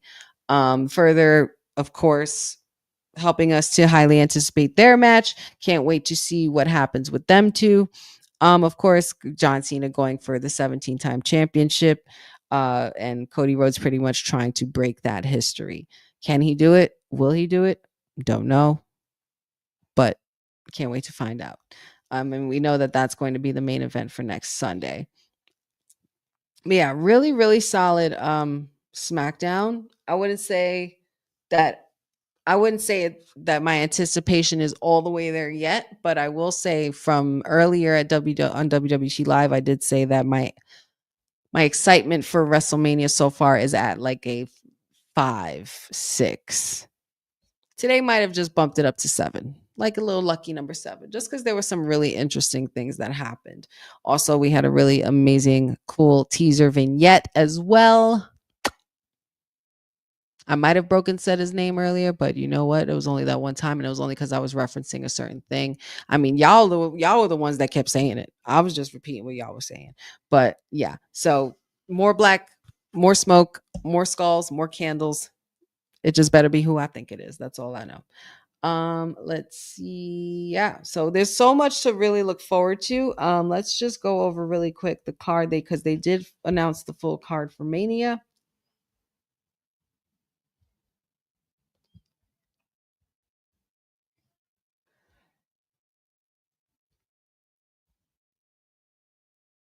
Let me see here. Hold on, guys. Sorry. I'm trying to find the whole WrestleMania card. WrestleMania 41. Here we are. Okay. All right, guys. Let's just go through the card really quickly because we're definitely, I don't know about a watch along or if we're going to be having a watch along for WrestleMania per se, but just make sure you guys click that alarm button so you can get notifications from WW Talk Pod just to let you know when we'll be on. We might have a watch along, might not sure, maybe even a pre-show or post-show. We got to make sure that we delegate with the crew so that way we'll let you guys know and keep you up to date on that. But the card so far here is what we have. We have 7 matches for night 1 and 6 matches for night 2. The Randy Orton situation, I think, is going to be listed for night 2. So that might be the 7 matches. So we have pretty much 14 matches altogether. The first night, it says here listed, Tiffany Stratton versus Charlotte Flair for the WWE Women's Championship. Gunther versus Jey Uso for the World Heavyweight Championship. Jade Cargill versus Naomi in a singles match. War Raiders versus The New Day in a World Tag Team Championship match. LA Knight versus Jacob Fatu for the United States Championship. Rey Mysterio versus El Grande Americano for a singles match. And Roman Reigns versus CM Punk with Paul Heyman versus Seth Rollins in a triple threat match. And then, of course, we have night 2, Io Sky versus Bianca Belair versus Rhea Ripley, AJ Styles versus Logan Paul, Liv Morgan and Raquel Rodriguez versus Bayley and Lyra Valkyria, Braun Breaker versus Penta versus Finn Balor versus Dominic Mysterio, and then Damian Priest versus Drew McIntyre, and finally Cody Rhodes versus John Cena. So yeah, it looks like the only one that's not on the card here, I mean, I'm looking at Wikipedia right now, but the only one that's not really announced yet is Randy Orton's situation. So it looks like we might be getting one more match on one of those nights, most likely night 2, since there's 6 matches for that night. But lots of anticipation, lots of things to look forward to. Let me just see what some of the chat is saying. Coding Shiksha, good to see you, buddy. Thanks for coming in. Says it was such a boring and bad show. What do you think? I personally don't think it was a boring show. I personally thought it was doing what it needed to do. I feel like it's just giving us that slow build up to WrestleMania. I think there's just a lot of cool storytelling that's going on that's even right under our noses that we're not even noticing. So I think it'll be cool. I think it's going to be a good night. I think it's going to end up being a successful WrestleMania. I think it's going to make all of this waiting worth it. I just can't help but feel that way for sure. But you guys let me know in the chat as well as in the comments, and let me know what you guys think about what happened tonight. What was your favorite part of the night? What was your favorite match of the night? Let me know right now before we sign off. I'm going to give it like maybe another 5 more minutes. But yes, Jeffrey says, honey, someone commented that Naomi's looking like a Leah version of Akasha, and I see it. I'm so here for it. I'm so here for that. If she ever comes out with that look, ugh. I mean, Zelina Vega has pulled off that look very well too. But Queen Akasha, yeah. Gas Mask says WrestleMania feels stale this year. I know it does. I know it does. It doesn't feel like last year. That I also think that has a lot to do with the date. But either way, like Jeffrey here, I am pretty hyped for WrestleMania. One more match is Christian returning. Don't even do that. Boza says we'll definitely stay tuned for sure during Mania week, either way, for coverage here and possibly from Vegas. Yes, so please make sure you guys stay tuned with us. Yeah, there's just so much that's going to be going on, so much that we're going to be covering as well. So stay tuned for all of that and all of the content. I think the show, Jeffrey says, I think the show was very good tonight and entertaining. Yeah, the women's matches, man, that y'all, I have nothing bad to say about women's wrestling, and I absolutely love it. I'm just gonna yes, Gas Mask, I feel you. It's not enough to make me not watch it though. I'm just gonna sit back and see where it goes. I think I would have to agree with that, and I had said that earlier. I'm not gonna complain about what match is on the card or what match starts what, or if this person didn't open with this match, or if this person doesn't even have a match. Like at this point, it's just be happy with what we got, guys. Be happy with what we got. The card doesn't look like it's slapping as much as it did last year, but if you really think about the last year that we've had, you will understand it. And just make room for an open mind for things that can open up and happen in the future, even things that we don't expect. People we haven't seen in a long time are going to be starting to return. People we haven't seen ever are going to be, showing up. I feel like there's just going to be a lot of really cool surprises and things that could happen that could lead us up into up until the end of the year, even up to SummerSlam. Yeah, I think so far we're already seeing something being foreshadowed for Backlash, and I think that would have to do with Solo and Jacob. But yeah, so just make sure you guys stay tuned for our predictions. We're definitely gonna have some do a prediction show on one of our live shows for WWT Live, so make sure you guys check that out. I'm going to let you guys go for the evening. It's been pretty much almost 3.5 hours since we've been together, and I appreciate your time. I love doing this with you guys. I appreciate all of you. I love your energy every week. You guys make it so much more worth it for me to keep doing this. And next week we will be here, and the week after that as well we will be here, because there's a lot to be expected in the next couple of weeks. Just make sure you stay tuned for all things women's wrestling talk for your coverage, as well as support and follow everybody on the panel, all my co-hosts and colleagues here as well. Do such a bang up job to keep this machine afloat. And I appreciate every single one of them. And I appreciate every single one of you guys. Shout outs to everybody in the chat: Gas Mask, Jeffrey, Jasim, Eric, Pachu, Boza, Dad, Coding, Fernando. Let's see, Cindy'll, Aaron Teagle. Thank you guys so much. I hate missing names. So Benny Mejia, good to see you, buddy. Thank you for coming on in as well. There's a few other names in here. Fernando, I think I said Fernando. Benjamin, Bobby Batito. I appreciate you guys. You guys are the absolute best, and thank you for all your support here for the Wrestling with Honey, Honey Night SmackDown watch along, as well as women's wrestling talk, all things. Shout outs to All Caribbean Wrestling, our amazing sponsors, and check out all of them on the social spaces and all of the cool things they got going on as well. I'm still scrolling through names. We were talking a lot tonight, but I just wanted to make sure I don't forget anybody, because I hate doing that. Maria as well. Yes, Maria, good to see you. Jeff, everybody. Yeah, you guys are awesome.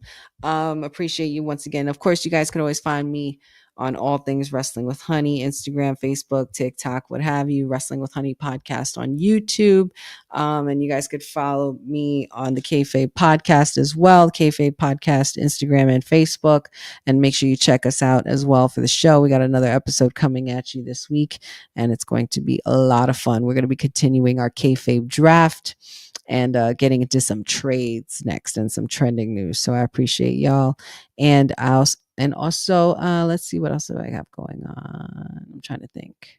Oh, yes. And Honey Pod Predictions will be back in business. Buzz next week. Can't wait. Being now that we are back to our normal schedule, I won't have to predict things that people already know about. So, yeah. But yeah, guys, shout outs to you guys in the chat. Shout outs to all of the viewers. Thank you so much for being a part of the Honey Night SmackDown watch along as part of Women's Wrestling Talk, the #1 women's wrestling network on the planet. You guys have a wonderful weekend, and we'll see you next week. Ciao, guys.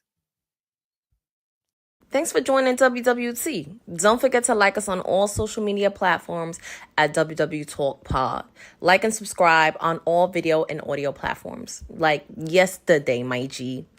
And check out our website at www talkpod.com. Thanks for watching Women's Wrestling Talk, the #1 women's wrestling network on the planet.